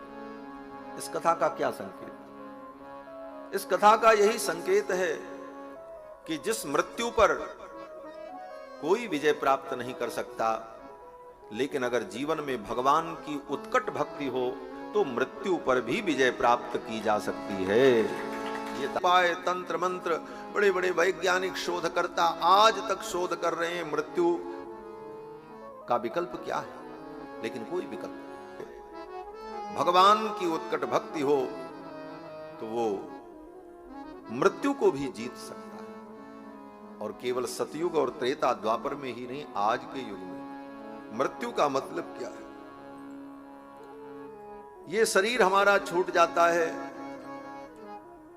इसी का नाम मृत्यु है। और मृत्यु पर विजय का मतलब, बोले सशरीर हम भगवत धाम चले जाएं, यही मृत्यु पर विजय है। ध्रुव जी सशरीर विमान में बैठे और देवता उन्हें लेकर के चल पड़े। मृत्योर मूर्धनि पदम दत्वा आरुरोह गृहात्मकम। और ये केवल सतयुग त्रेता द्वापर में नहीं, आज कलयुग में भी ऐसे संभव है। कई उदाहरण हैं। श्री मीरा जी, मीरा जी का नाम सुना है। मीरा के प्रभु गिरधर नागर। मीरा का शरीर नहीं छूटा, किसी को मीरा का शरीर नहीं मिला। मीरा जी आई और ठाकुर द्वारिकाधीश को देख करके दौड़ पड़ी और जाकर के उनके शरीर में लिपट गई। लोग दौड़े, तब तक मीरा जी गायब, भगवान में ही समा गई। उनका शरीर किसी को नहीं। एक दो नहीं, ऐसे कितने भक्त हो।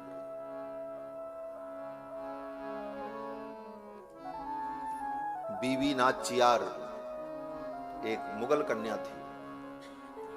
दिल्ली के किसी मुगल शासक की बेटी थी। भगवान से बहुत प्रेम करती थी। संपत कुमार भगवान को गोद में लेकर के खिलाती थी। जब भगवान रामानुजाचार्य गए और संपत कुमार भगवान को लेकर के आए तो बीबी नाचियार जो मुगल शासक की बेटी थी, उसने कहा इनके बिना मैं रह नहीं सकती। और वो भी पीछे पीछे आई और रोती हुई भगवान की ओर दौड़ी। लोग रोकने चले, तब तक वो भगवान में ही समाहित हो। आज भी आप जाओ तो कर्नाटक में एक तीर्थ है मैलकोटे। उस मैलकोटे तीर्थ में तिरुनारायण भगवान का मंदिर है, संपत कुमार भगवान। तो संपत कुमार भगवान की जो उत्सव मूर्ति है, उस उत्सव मूर्ति के चरणों के पास छोटी सी एक देवी की प्रतिमा बना करके स्थापित की गई। उस कन्या की, जो मुगल कन्या थी, बीबी नाचियार, क्यों? बोले भगवान को प्राप्त हो गई तो भगवान की प्रिया है, तो यह भी वंदनीय है, इसलिए उसकी भी मूर्ति बना करके स्थापित कर दी गई। आज भी पूजा होती है, लोग जाते हैं तो दर्शन करते। बहुत से ऐसे भक्त हुए जिन्होंने मृत्यु पर विजय प्राप्त कर ली। ध्रुव जी महाराज की इस कथा को सुखदेव भगवान ने राजा परीक्षित को सुनाया। इन्हीं के वंश में आगे चल करके बेन नाम का एक राजा हुआ, बड़ा पापी था। राजा बेन ने अपने राज्य में घोषणा कर दी, न कोई यज्ञ करेगा, न दान करेगा, न पूजा करेगा, ये सब बंद करो। न यष्टव्यम न दातव्यम न होतव्यम द्विजा क्वचित इति निवारयत् धर्मं भेरी घोषेण सर्वसः। उसने घोषणा कर दी, सब बंद करा दो। ब्राह्मणों ने बहुत समझाया, राजन, जिस राजा के राष्ट्र में अपने वर्णाश्रम धर्म का पालन करती हुई प्रजा यज्ञ के द्वारा भगवान का यजन करती है, उस राजा के राज्य में सदा सुख समृद्धि बनी रहती है। इज्जते स्वेन धर्मेण जनैर वर्णाश्रमान्वितैः। वर्णाश्रम से युक्त प्रजा जिस राजा के राज्य में अपने अपने स्वधर्म का पालन करते हुए भगवान का यजन करती है, उस राजा का राज्य सुदृढ़ और सुंदर और सर्वविध संपन्न होता है। वर्णाश्रम धर्म ही सनातन धर्म है। आज बड़े बड़े तथाकथित समाज सुधारक और शास्त्र का ज्ञान जिन्हें नहीं है, ऐसे धर्मोपदेशक बने तो धर्मोपदेशक हैं, लेकिन उनको स्वयं धर्म का ज्ञान नहीं। ऐसे लोग कहते हैं कि ये वर्णाश्रम धर्म सनातन धर्म का कलंक है, बड़े बड़े भाषण देते महाराज। लेकिन बंधुओं, अगर वेद, रामायण, गीता, भागवत, महाभारत, 18 पुराण, इन समस्त प्रामाणिक आर्ष ग्रंथों के आधार पर अगर विचार किया जाए तो समस्त ग्रंथों में वर्णाश्रम धर्म का ही वर्णन किया गया है। अपने अपने वर्ण के अनुसार हम भगवान की आराधना और भक्ति करके परम गति को प्राप्त कर सकते। निज निज कर्म निरत श्रुति नीकी, तहि कर फल पुनि विषय विरागा, तब मम चरण उपज अनुराग। तब भगवान के चरणों में अनुराग उत्पन्न होता है। अपने अपने स्वधर्म का पालन, यही सनातन धर्म है। ब्राह्मणों ने कहा, महाराज, प्रजा अपने अपने धर्म का पालन करे और यज्ञादि कर्म करे, तभी राज्य व्यवस्थित रहेगा। राजा बेन ने कहा, तुम लोग अभी बच्चे हो। उन ब्राह्मणों को डांट दिया, बालिशा बतयूयम में अधर्मे धर्म मानिनः। आप सबने अधर्म को ही धर्म मान लिया है। हम तुम्हारे स्वामी हैं, हमारा यजन करो, और ये जो आहुति और पूजा भेंट करते हो देवताओं को, ये सब मुझे दो, मैं ही तुम्हारा स्वामी हूं। ये कह करके राजा बेन ने सारे धर्म कर्मों पर प्रतिबंध लगा दिया। ऋषियों को क्रोध आया, ऋषियों ने हुंकार करके राजा को डांटा, और डांटने का परिणाम हुआ कि राजा अपने सिंहासन से नीचे गिरा, उसकी मृत्यु हो गई, मर गया। राजा जब मर गया तो उसके शरीर का मंथन किया ऋषियों ने। राजा बेन की जंघाओं का मंथन किया तो उसकी जंघा से एक पुरुष प्रकट हुआ जिसका नाम निषाद हुआ। उसी से निषाद वंश शुरू हुआ, ये निषादों का जो वंश है। फिर राजा की भुजाओं का मंथन किया। राजा बेन तो मर गया था, उसके कोई बेटा नहीं था। फिर भुजाओं का जब मंथन किया उसके, तो राजा बेन की भुजा से एक पुरुष और एक स्त्री का प्रादुर्भाव हुआ। बाहुभ्याम मध्यमानाभ्याम मिथुनम समपद्यत। भुजाओं के मंथन करने पर एक पुरुष एक स्त्री प्रकट हुई। जो पुरुष प्रकट हुए उनका नाम पृथु था, और जो स्त्री प्रकट हुई उनका नाम अर्ची देवी था।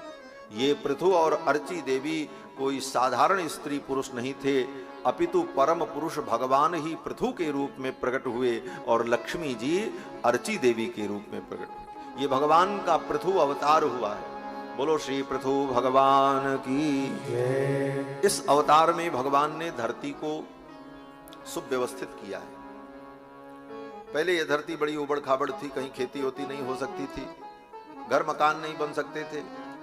पृथु जी जब राजा बने, ब्राह्मणों ने इनका राज्याभिषेक कर दिया, तो फिर पृथु जी ने इस धरती को समतल किया, खेती के योग्य बनाया, इसीलिए धरती का नाम पृथ्वी पड़ा है। पृथु ने इसको खेती के योग्य, रहने के योग्य बनाया, इसीलिए इनका नाम, इस धरती का नाम पृथ्वी पड़ा। भगवान पृथु के पुरुषार्थ से ये धरती सुसज्जित हुई। सुसज्जित तो हो गई, लेकिन खाने के लिए कुछ नहीं था। खेती लायक भूमि तो तैयार हो गई, लेकिन खेती कैसे हो? बोले क्यों? बोले खेती लायक भूमि है तो खेती करो। बोले भूमि बहुत अच्छी हो, खेती करने वाला हो, लेकिन आपके पास अगर बीज ही नहीं है तो खेती किस चीज की करो? तो बीज होना चाहिए। उस समय अन्नादि के बीज इस धरती पर प्रकट रूप में नहीं थे। तब प्रभु भगवान ने धरती को, भूदेवी को डांटा, हे भूदेवी, तुमने अपने सारे वैभव को अपने गर्भ में छिपा रखा है, हमारी प्रजा भूखों मर रही है, मैं तुम्हें दंड दूंगा। पृथु भगवान ने अपना धनुष बाण उठाया और कहा, वसुधे त्वाम बधिष्यामि मच्छासन परांगमुखी, हे वसुधे, मैं तेरा वध कर दूंगा। धरती बेचारी डर गई, प्रकट हो गई। भूदेवी गाय का रूप धारण करके प्रकट हो गई और भूदेवी ने कहा, भगवान आपने ही आदि सूकर का रूप धारण करके मेरा उद्धार किया था और आप ही हमें मार देना चाहते हो। आपने तो मेरा उद्धार किया था, आप ही हमको ले करके आए थे और आज आप ही मारना चाहते हो।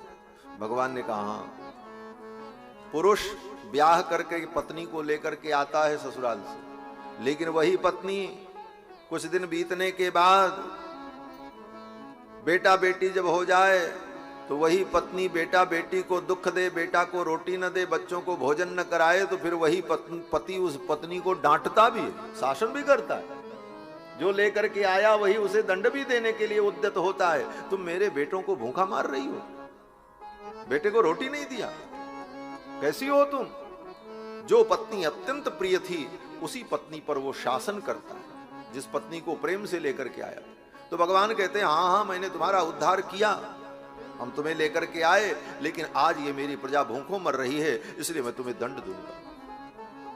पृथ्वी समझ गई भगवान बड़े नाराज हैं, इनकी बात माननी चाहिए। पृथ्वी ने कहा, महाराज आपकी प्रजा को जो चाहिए मेरा दोहन कर ले, गाय बन करके मैं प्रकट हो जाती हूँ। गाय बन करके धरती प्रकट हो गई और फिर पृथु भगवान ने अपनी प्रजा को कहा, सभी प्रजा के लोगों ने भूदेवी के पयोधर का दोहन किया। मनुष्यों ने मनु जी को बछड़ा बनाया, मनुष्यों ने मनु जी को बछड़ा बना करके भूदेवी के पयोधर से औषधियों का दोहन किया। औषधि माने अन्न, अन्न को ही औषधि कहा जाता है। मनुष्यों ने मनु जी को बछड़ा बनाकर भूदेवी के पयोधर से अन्न का दोहन किया। भूदेवी के स्तन से अन्न के बीज पैदा हुए, फिर उन्हीं बीजों को बो करके फिर खेती प्रारंभ हुई। फिर ये चना, मटर, गेहूं, धान, ये सब खेती होने लगी धरती पर और प्रजा के लोग सुखी हो गए। ये सब वृत्तांत सुखदेव जी ने राजा परीक्षित को सुनाया। इन्हीं के वंश में आगे चल करके एक राजा हुए प्राचीन वर्षी, बड़े धर्मात्मा थे, यज्ञ में उनकी बड़ी निष्ठा थी, बड़े बड़े यज्ञ करते, यज्ञ और छोटे मोटे यज्ञ नहीं महाराज, बहुत बड़े बड़े यज्ञ, ऐसे ऐसे यज्ञ जिन यज्ञों में करोड़ों करोड़ों रुपए व्यय हो। और इतना यज्ञ किया महाराज प्राचीन वर्ही ने कि उनके यज्ञ के द्वारा संपूर्ण धरती कुश से, दर्भ से आच्छादित हो गई। एक दिन नारद जी आए और नारद जी ने आकर के कहा, राजन बहुत यज्ञ तुमने किया, अब भगवान की भक्ति में लग जाओ। यज्ञ कर्म है,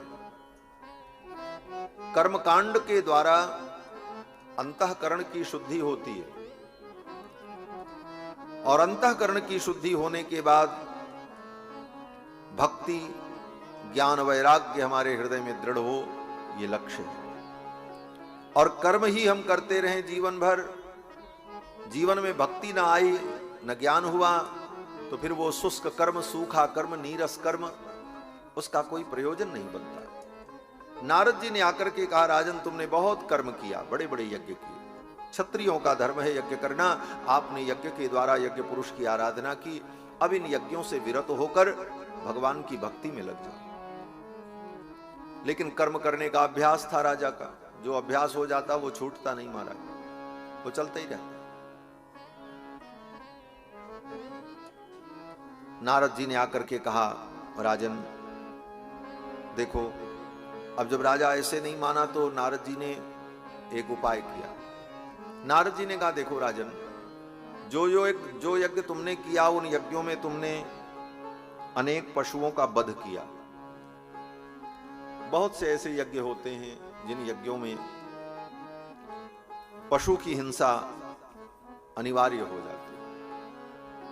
वो ऐसा विधान ही होता है, लेकिन वो पशु साधारण नहीं होते, उतने लक्षणों से युक्त पशु ढूंढना पड़ता है। जैसे अश्वमेध यज्ञ हो तो अश्वमेध यज्ञ में जो घोड़ा होता है, अंत में उस घोड़े के द्वारा ही यज्ञ की पूर्णाहुति होती है। जब राम जी को अश्वमेध यज्ञ करना हुआ तो राम जी ने कहा घोड़ा ढूंढा जाए। ऐसा घोड़ा कहां मिलेगा जो श्याम कर्ण हो, उसके कान सफेद हो, मत्थे पर सफेद रेखा हो और शरीर में 3 प्रकार के रंग हों, लाल, काला, श्वेत, और जितने उसके लक्षण बताए गए उन सारे लक्षणों से युक्त अश्व मिलना ही बड़ा दुर्लभ। ऐसा अश्व मिले तब अश्वमेध हो। बहुत जो ढूंढने के लिए जब बात आई तो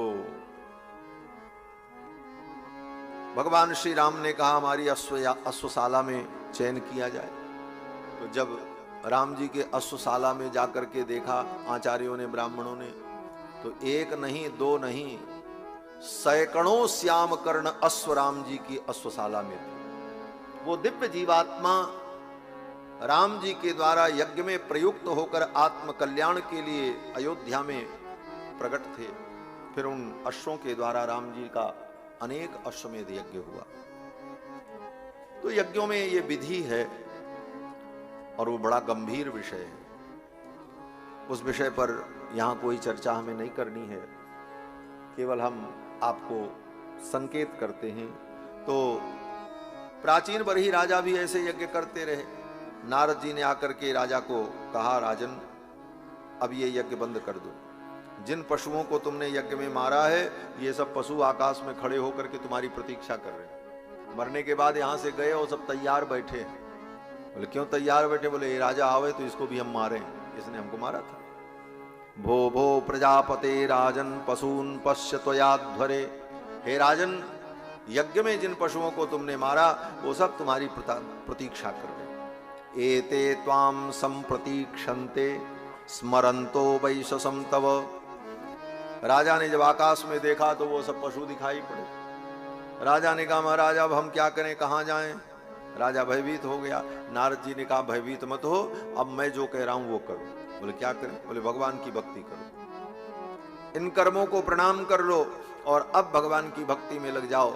नारद जी ने प्राचीन बरही राजा को भगवत भक्ति का उपदेश किया है और प्राचीन बरही राजा ने भक्ति मार्ग के द्वारा परम कल्याण को प्राप्त कर लिया।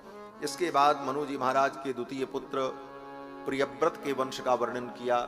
मनु जी के पुत्र प्रियव्रत हुए, प्रियव्रत के पुत्र आग्निद्र हुए, आग्निद्र के पुत्र महाराज नाभि हुए। महाराज नाभि बड़े धर्मात्मा थे, उन्होंने पुत्र प्राप्ति के लिए अश्वमेध यज्ञ किया। उनके अश्वमेध यज्ञ में भगवान पधारे।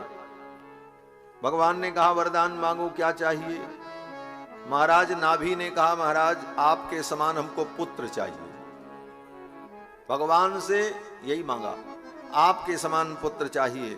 तो भगवान ने वही उत्तर दिया। क्या उत्तर? बोले आप सरिस खोजऊं कहां जाई, आप सरिस खोजऊं कहां जाई, अपने समान मैं ढूंढने कहां जाऊं, मैं ही आपका बेटा बन करके आऊंगा। फिर भगवान उनकी पत्नी मेरू देवी के गर्भ में आए और 10 महीना व्यतीत होने पर मेरू देवी ने सुंदर पुत्र को जन्म दिया। भगवान ऋषभ देव का अवतार हुआ। बोलो श्री ऋषभ देव भगवान की जय। ये भागवत की कथा में एक अवतार नहीं होता। कृष्णावतार के लिए तो विशेष तैयारी होती, लेकिन सब भगवान के अवतार ही अवतार हैं कथा में। 1 2 नहीं, अनेक अवतार का वर्णन। भगवान ऋषभ देव का अवतार हुआ। ऋषभ देव भगवान के 100 पुत्र हुए। ये ऋषभ देव भगवान जो हैं, जिनको जैन धर्म के लोगों ने अपना आदि तीर्थंकर माना। ऋषभ देव भगवान जब प्रकट हुए तो खूब वर्षा हुई। इंद्र ने इनसे प्रतिस्पर्धा की। इंद्र ने जब प्रतिस्पर्धा की तो ऋषभ देव भगवान ने अपने संकल्प से वर्षा कर दी, इसीलिए इनका नाम ऋषभ हो गया। पिता ऋषभ इतीदम नाम चकार। क्यों? बोले तस्य हीन्द्र स्पर्धमानो भगवान वर्षे न बवर्ष। इंद्र ने इनसे प्रतिस्पर्धा की, हम वर्षा ही नहीं करेंगे, अगर ये भगवान है तो अपने से वर्षा कर ले। भगवान ने कहा अच्छा। भगवान ने अपने संकल्प से वर्षा की और ऐसी वर्षा हुई।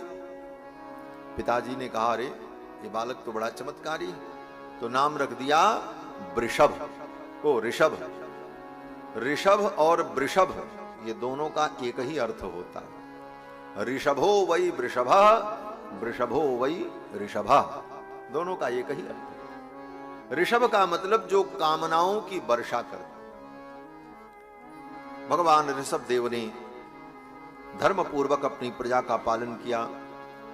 इनके 100 पुत्र हुए। इनके 81 पुत्र तो बहुत बड़े कर्मनिष्ठ ब्राह्मण हो गए। महाशालीना महासोत्रिया यज्ञशीला कर्म विशुद्धा ब्राह्मणा बभूव। 9 पुत्र इनके नव योगेश्वर हो गए। कवि, हरि, अंतरिक्ष, प्रबुद्ध, पिप्पलायन, आविर्होत्र और द्रुमिल, चमस, करभाजन, ये 7 पुत्र इनके 9 पुत्र इनके नव योगेश्वर हुए, जिनकी कथा आगे 11 स्कंद में आती है। नव योगेश्वर संवाद। नव योगेश्वरों ने अनेक प्रकार के भक्ति के सिद्धांत का वर्णन किया है। तो इनके 81 पुत्र कर्मकांड के विद्वान हो गए, 9 योगेश्वर हो गए, 90।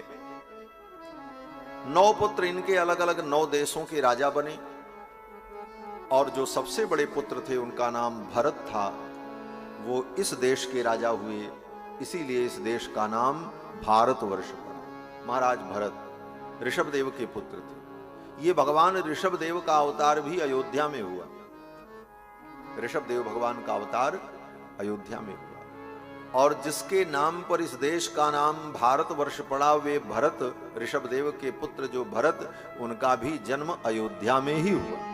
इस पूरे देश को भारत नाम देने वाला कौन है? बोले अयोध्या के भरत, ऋषभ देव के पुत्र भरत। तो महाराज ऋषभ देव भगवान धर्म पूर्वक अपनी प्रजा का पालन करते हैं। एक बार विचरण करते हुए ऋषभ देव भगवान ब्रह्मावर्त पहुंचे, और ब्रह्मावर्त में ऋषियों की सभा में उन्होंने बड़ा सुंदर धर्मोपदेश किया है। ऋषभ देव भगवान ने जो धर्मोपदेश किया है उसका सार यही है कि ऋषभ देव भगवान कहते हैं कि हे मनुष्यों, ये शरीर जो तुमको मिला है केवल विषयों का भोग करने के लिए नहीं मिला है। इस शरीर को पाकर के तुम तप करो, परम सात्विक होकर आत्म कल्याण को प्राप्त कर लो, इसीलिए मानव जीवन मिला है। नर तन भव बारिधि कहूं बेरो, सन्मुख मरुत अनुग्रह मेरो। लेकिन ये होगा कैसे? तो फिर वही क्रम जो कपिल भगवान ने बताया। सत्संग, सत्संग के बाद महापुरुषों की सेवा, और महापुरुषों की सेवा और संग से भक्ति का प्रादुर्भाव, और भक्ति के द्वारा देह बंधन से मुक्ति। ऋषभ देव भगवान कहते हैं प्रीतिर्न यावन मयि वासुदेवे नमुच्यते देह योगेन तावत। ऋषभ देव भगवान कहते हैं जब तक मुझ परमात्मा में तुम्हारी प्रीति नहीं होगी तब तक तुम देह बंधन से मुक्त नहीं हो सकते। प्रश्न हुआ बंधन क्या है? तो ऋषभ देव भगवान ने कहा बंधन और मुक्ति में केवल शब्द का अंतर है। क्या शब्द है? ऋषभ देव भगवान कहते हैं कि जनस्य मोहो यमहम ममेति। मम ये शब्द बंधन का कारण है। क्या? मम, बस 2 अक्षर, ये बंधन का कारण है। और मुक्ति का कारण क्या है? बोले न मम, उसी में न जोड़ दीजिए बस। कहते हैं द्वे पदे बंध मोक्षाय, दो पद, पद माने शब्द, दो पद बंधन और मुक्ति के हैं। कौन कौन? बोले न ममेति ममेति च, न मम और मम। तो मम बंधन का कारण क्यों है? तो कहते ममेति बध्यते जंतुर, मम के कारण ही जीव बंधता है। हम आज बंधन में पड़े क्यों? बोले मम। मम का क्या मतलब है? बोले मम माने मेरा। हम संसार में क्यों बंधे? बोले संसार के चीज को, वस्तु को, लोगों को मेरा मेरा मेरा कहते कहते बस उसी मेरे मेरे में फंस गए। ये मेरा है, ये मेरा है, ये मेरा है, ये मेरा है। ये मम ने हमको बंधन में बांध डाला। और मम के कारण जो भाव हृदय में होता है उसी का नाम है ममता। मम के भाव का नाम ही ममता है, और वही ममता जीव को बंधन में डाल दी। और नामम बोले इसका चिंतन करें। नामम, नामम का मतलब मेरा नहीं है, कुछ भी मेरा नहीं है। बोले तब किसका है? बोले सब भगवान का है, हमारा क्या है? नामम, इस भाव का बार बार चिंतन हम करते रहें तो ये नमम ही जीव को मुक्ति के पथ पर ले जाता है। ममेति बध्यते जंतुर न ममेति विमुच्यते। कपिल भगवान ने बड़ा सुंदर उपदेश किया, ओ ऋषभदेव भगवान ने बड़ा सुंदर उपदेश किया। एक दिन जंगल में इसी प्रकार विचरण कर रहे थे, जंगल में दावाग्नि लग गई और उसी दावाग्नि में अपने शरीर को अग्निमय बना दिया ऋषभदेव भगवान ने, और इस प्रकार उन्होंने अपनी लीला का संवरण किया। इन्हीं के पुत्र भरत, जिनके नाम पर इस देश का नाम भारतवर्ष पड़ा।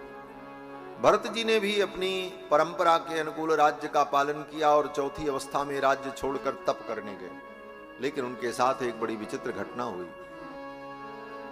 अपने पिता के इस उपदेश को भूल गए। कौन सा उपदेश?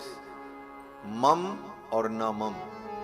मम के कारण बंधन है, न मम के कारण मुक्ति है। इस ज्ञान को विस्मृत कर दिया भरत ने, और परिणाम क्या हुआ? बोले तप करने गए थे और बंधन में पड़ गए।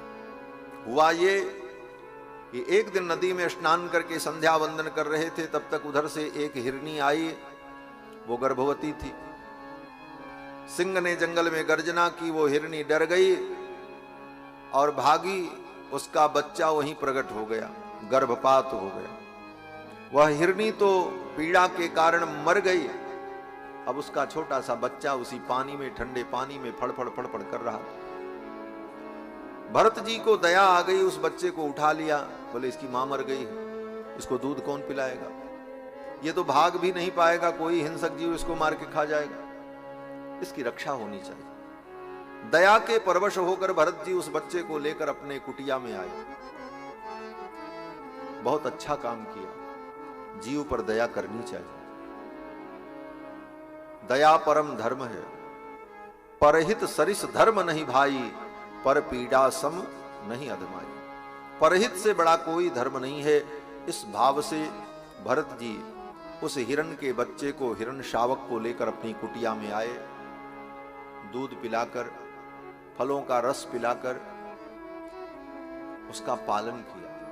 उस छोटे से बच्चे को अपनी गोद में लेकर रात में सोते कि कहीं कोई जीव इसको उठा न ले जाए। अपने शरीर की गर्मी, ऊर्जा उसे देकर उसे पोषित किया, और धीरे धीरे वो हिरण का बच्चा ज्यों-ज्यों बड़ा हुआ, फुदकने लगा, खेलने लगा। बड़ा सुंदर आश्रम में घूमे, कभी इधर कूदे कभी उधर कूदे। भरत जी को बड़ी प्रसन्नता। काम बहुत अच्छा किया, उस जीव पर दया की, करुणा की, होना चाहिए। लेकिन अब वो जब बड़ा हो गया तो अब उसे छोड़ दो, अब वो जाए। क्यों? बोले जंगल में इतने हिरन हैं, वो भी घूमेगा खाएगा। अब वो अपनी रक्षा स्वयं करे। अब तो दौड़ने में समर्थ भी हो गया, अब वो घास भी चर सकता है। अब वो अपने जीवन का संरक्षण करे और अपने जीवन को अपने हिसाब से जिए, उसे छोड़ दो। लेकिन नहीं, भरत जी को मोह हो गया उस हिरण के बच्चे। क्या मोह हुआ? बोले मम, ये मेरा है। जंगल में इतने हिरन थे, लेकिन उस हिरन को कहा मम, ये मेरा है। और इस मम के कारण, मोह के कारण भरत जी को बड़ा दुख हुआ। संसार में इतने लोग हैं, सब जी रहे हैं, खा रहे हैं, लेकिन हम जब ममता में पड़ जाते, नहीं ये तो मेरा है, ये मेरे पास ही रहे, मुझसे अलग न हो, ये ममता ही जीव को दुख देती है और बंधन में डाल देती है। उस हिरण के लिए व्याकुल होने लगे। वो तो एक दिन चला गया हमारा, वो बड़ा हुआ, एक दिन देखा अपने समान हिरणों को, उधर से हिरण का एक झुंड आया, बस उसी में वो सम्मिलित हो गया। अपने समान गुण धर्म वालों को देखा, उन्हीं के साथ चला गया। समान शील व्यसनेषु सख्यम, समान शील व्यसनेषु मैत्री। समान शील व्यसन में अपने ही समान गुण धर्म वालों से मैत्री होती है, प्रेम होता है, ये नियम है। अपने समान गुण धर्म वालों को देखा, उन्हीं के साथ वो चला गया। भरत जी बड़े व्याकुल हुए, कहां गया, क्या खाया होगा, किसी शिकारी ने पकड़ तो नहीं लिया, किसी शिकारी ने, किसी हिंसक जीव ने मार तो नहीं दिया। यही सब सोचकर भरत जी चिंतित होने। अब न पूजा में मन लगे, न जप में मन लगे, न संध्या हो रही है, न पाठ हो रहा है, मन उसी में लगा, कहां होगा, क्या खाया होगा।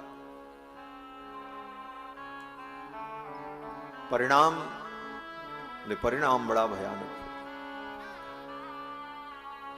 इतना उसके अंदर ममता हो गई थी उस हिरण के बच्चे में, जड़ भरत जी की, कि जब पूजा पाठ करने बैठते थे तो दूर्वा, तुलसी दल, बेलपत्र सब रख करके जब पूजा करने बैठे, वो कहीं से आ जाए खेलते खेलते, आकर के सब बेलपत्र तुलसी उलसी खा जाए। वो तो हिरण ही था, उस पे नाराज नहीं होते, बोले अच्छा इसको भूख लगी थी, कोई बात नहीं, हम फिर लाएंगे, फिर जा करके लाते और पूजा करने बैठते। आकर के वो पीछे से अपनी सींग को इनकी पीठ में रगड़ता, तो भरत जी को लगता ये देखो मुझसे प्रेम कर रहा है, ये मुझे अपना मानता है। वो तो पशु था, सहज भाव से वो अपनी सींग को रगड़ता, लेकिन उसमें कल्पनाएं होने लगी, ये तो मुझे अपना मानता है। यही जीव की गति है। संसार में जीव इसी प्रकार कल्पनाओं के एक कल्पना लोक में जीता रहता है, और वो कल्पनाओं को लेकर के ढोता रहता है। छोटा सा बच्चा होता है, बच्चा न कुछ बोलता है न समझता है, लेकिन जब आ करता है, पा करता है, तो माँ बाप क्या कहते, बोले अच्छा पापा कहता है। ये ममता की कल्पना होती है। अच्छा ये दादा कहना चाहता है, वो कुछ नहीं कहता, उसको तो पता ही नहीं है संसार क्या है।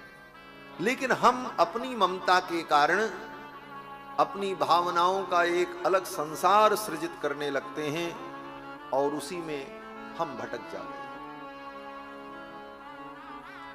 भरत जी को भी ऐसे ही लगता, ये मुझसे प्रेम करता है, मुझे अपना मानता है, और जब वो चला गया तो उसके लिए दुख हुआ। ममता के कारण दुख हुआ, वो कहां होगा, क्या खाया होगा।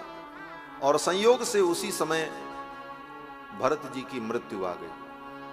मृत्यु बता के नहीं आती, मृत्यु कोई पहले से सूचना नहीं देती कि तुम तैयार हो जाओ, गंगा स्नान कर लो, तुलसी अपने मुख में रख लो, गंगा जल डाल लो, गीता अपनी छाती पर रख लो, और पंडितों को बुला करके वेद मंत्र का पाठ करवाओ, अब तुमको मरना है। मृत्यु ऐसी कोई सूचना नहीं देती। मृत्यु तो अचानक आती है। न बचे को पंडित वेद पढ़े, न बचे को ऊंची चिनाए अटा, न बचे को जंगल बास किए, न बचे को लंबी बढ़ाए जटा। बड़ी बड़ी जटाएं भी बढ़ा लो, मृत्यु से नहीं बच सकते।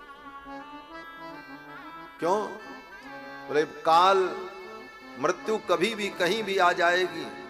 आय अचानक काल डटा, ये काल अचानक आता है, डट जाता है, और ऐसा डटता है कि उसका कोई विकल्प नहीं, वो अपना काम कर देता है। न दुनिया की कोई दवा काम करती है, न कोई बुद्धि काम करती है। कोरोना में देखा ही है सबने, सब रुपया पैसा धरा रह गया, मृत्यु आई, मृत्यु ने अपना काम किया। लोगों ने उठा करके रुपयों को, गड्डियों को उड़ा दिया, बोले बेकार है। सबका मोह नष्ट हो गया था उस समय तो सबको ज्ञान हो गया था।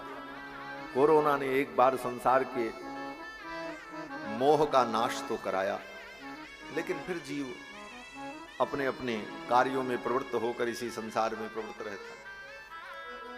तो भरत जी को मोह हो गया, उस हिरण में मृत्यु आई, मरते समय उस हिरण के बच्चे का स्मरण किया, इसलिए अगले जन्म में उनको हिरण बनना पड़ा। मरते समय जिस भाव को लेकर के व्यक्ति मरता है, अगले जन्म में उसी भाव को प्राप्त हो। गीता में भगवान ने कहा कि यम यम वापि स्मरन् भावम त्यजन्त्यन्ते कलेवरम। अंत काल में व्यक्ति जिस भाव को लेकर अपने कलेवर का त्याग करता है, तम तमे वैति कौन्तेय, वो उसी भाव को प्राप्त हो जाता है। मरते समय आप अगर किसी जीव का स्मरण करते हो तो वही योनि आपको मिल जाए। हम एक दूसरे के मोह में पड़कर एक दूसरे का स्मरण करते रहते हैं और मरते हैं, फिर वैसे ही बनकर के दुनिया में पैदा हो जाते हैं।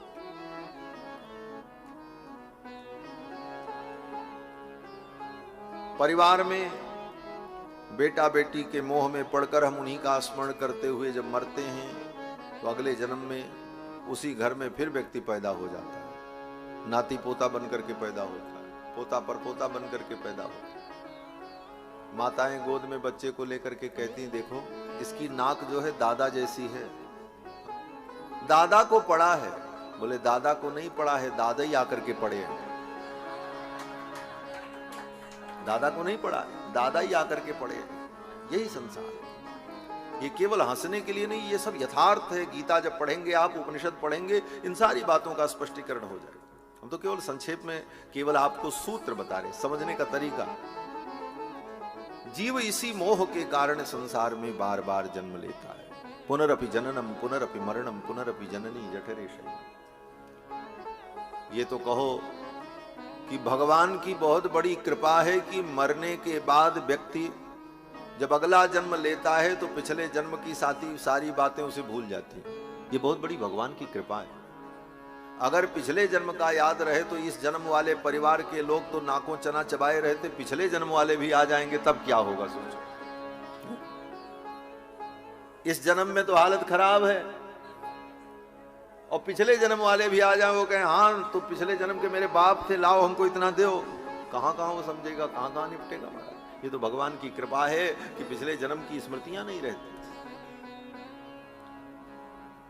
एक ही जन्म में व्यक्ति परेशान हो जाता है। इन बातों को जिस व्यक्ति ने बुद्धि से विवेक से समझा, उसी के मन में वैराग्य उत्पन्न होता है, संसार से मुक्ति की कामना उत्पन्न होती है, तभी वो मुमुक्षु बनता है, मोक्ष की इच्छा उसके मन में पैदा होती है। क्या मिला इससे? बार बार पैदा हुए, आए, खाए, कमाए, मर गए, फिर पैदा हुए, फिर खाए, कमाए, मर गए। ये कब तक ऐसे ही चलता रहे? क्या मिला? लाभ क्या हुआ? न कुछ लाभ हुआ, न कोई प्राप्ति हुई, ज्यों के त्यों। तो भरत जी महाराज उस हिरण के बच्चे का स्मरण कर रहे थे।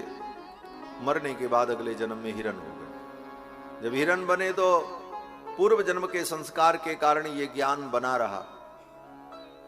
तपस्वी थे, ये ज्ञान बना था कि हमसे भूल हो गई, हमको हिरण का जन्म मिला। क्यों? मोह के कारण। तो हिरण की योनि में रहकर वो बड़े सावधान, केवल सूखे पत्ते खा करके समय व्यतीत किया। और फिर जब हिरण का शरीर छूटा तब कर्मों के अनुसार तीसरा जन्म हुआ। पिछला जन्म तो अंतिम स्मृति के आधार पर हुआ, अगला जन्म जो हुआ वो कर्म के आधार पर हुआ। पिछले जन्म के कर्म अच्छे थे, तपस्या की थी, इसलिए भगवान ने एक बार फिर अवसर दिया, मनुष्य जीवन प्रदान किया। अंगिरा गोत्र के ब्राह्मण के कुल में उत्पन्न हुए और बचपन से ही सावधान हो गए। अब भगवान ने मानव जीवन दिया है, अब हम गलती नहीं करेंगे। बचपन से ही किसी से न बोलते न कुछ कहते। माता पिता कुछ दे दें तो खा लेते, नहीं देते तो मांगते भी नहीं, चुपचाप बैठे रहते। माता पिता को लगा ये मंद बुद्धि है, ये मूर्ख है। नाम पड़ गया जड़, जड़ माने अज्ञानी।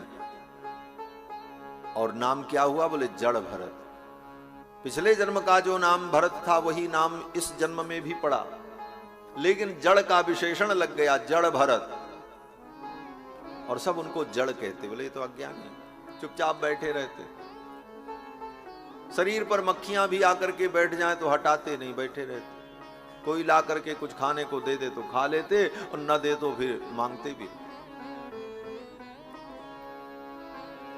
माता पिता की मृत्यु हुई, घर में भाई का साम्राज्य हुआ, इनका तो ब्याह हुआ नहीं, घर गृहस्थी बसी नहीं। भाई का घर में साम्राज्य, भौजाई ने एक दिन अपने पति से कहा कि ये तुम्हारा भाई बैठ करके केवल खाता है, कोई काम करता नहीं, कब तक इसको खिलाओगे कमा करके, इससे कुछ काम लो, ये कुछ काम करे, बैठ करके कब तक खाएगा। तो पत्नी के कहने पर भाई ने कहा अरे ये तो जड़ है, बुद्धि इसको है नहीं, इससे क्या काम ले। बोले मोटा मोटा काम तो कर सकता है। बोले अच्छा। पत्नी के कहने पर भाई खेत में लेकर के गया, और खेत में ले जाकर के बैठा दिया। मक्के का खेत था, बोले बैठो और यहां बैठ करके फसल को रखाओ, फसल की सुरक्षा करो, पक्षी फसल को नुकसान न करने पाए। जड़ भरत जी बैठ गए, एक मचान बना था, उसी मचान पर बैठा दिया। बैठे देख रहे हैं चारों तरफ हरियाली है, तोते आ रहे हैं, गौरैया आ रही है, अनेक प्रकार के पक्षी आ रहे हैं और मक्के की फसल के कोमल कोमल दाने को खा रहे हैं। जड़ भरत जी बड़े प्रसन्न होते, ये बेचारे जीव भूखे हैं, खा रहे हैं, कितना आनंद आ रहा। भाई ने तो कहा था फसल की रक्षा करना, और जड़ भरत जी क्या करते, बोले बैठे रहते और आराम से भगवान का भजन करते और कहते राम जी की चिड़िया, राम जी का खेत, खाओ रे चिड़िया भर भर पेट, खाओ, क्या दिक्कत है, सब तो राम जी का है, सगल भूमि गोपाल की। भाई ने देखा, भाई नाराज हो गया, बोले ये तो पागल है। खेत में ले गया, बोले चलो खेत में मिट्टी खोदो। मिट्टी खोदने के लिए फावड़ा पकड़ा दी, बोले खोदो, और चला गया दूसरे खेत में काम करने के लिए। जड़ भरत जी ने सोचा अगर ठीक से खोदेंगे, काम करेंगे तो आज यहां खोदवाएगा, कल वहां काम कराएगा, फिर तो हम ये मिट्टी ही खोदते रह जाएंगे। आए थे हरि भजन को, ओटन लगे कपास। इस दुनिया में जन्म लिया भगवत भजन के लिए, और अब कपास ओटने में ही जिंदगी चली जाएगी। तो जड़ भरत जी ने क्या किया, बोले एक ही जगह खोदते खोदते बहुत बड़ा गड्ढा तैयार कर। कुछ देर बाद भाई आया देखने के लिए, देखा अरे क्या पागल का काम तूने किया है, अपने ही खेत में कुआं खोद डाला, इसमें हम लोग गिरेंगे, इसको भरो मिट्टी से। अब भरत जी ने उसको भरा, फिर भाई परेशान हो गया। भाई ने कहा इससे कुछ होने वाला। भाई ने घर से निकाल दिया, बोले चले जाओ।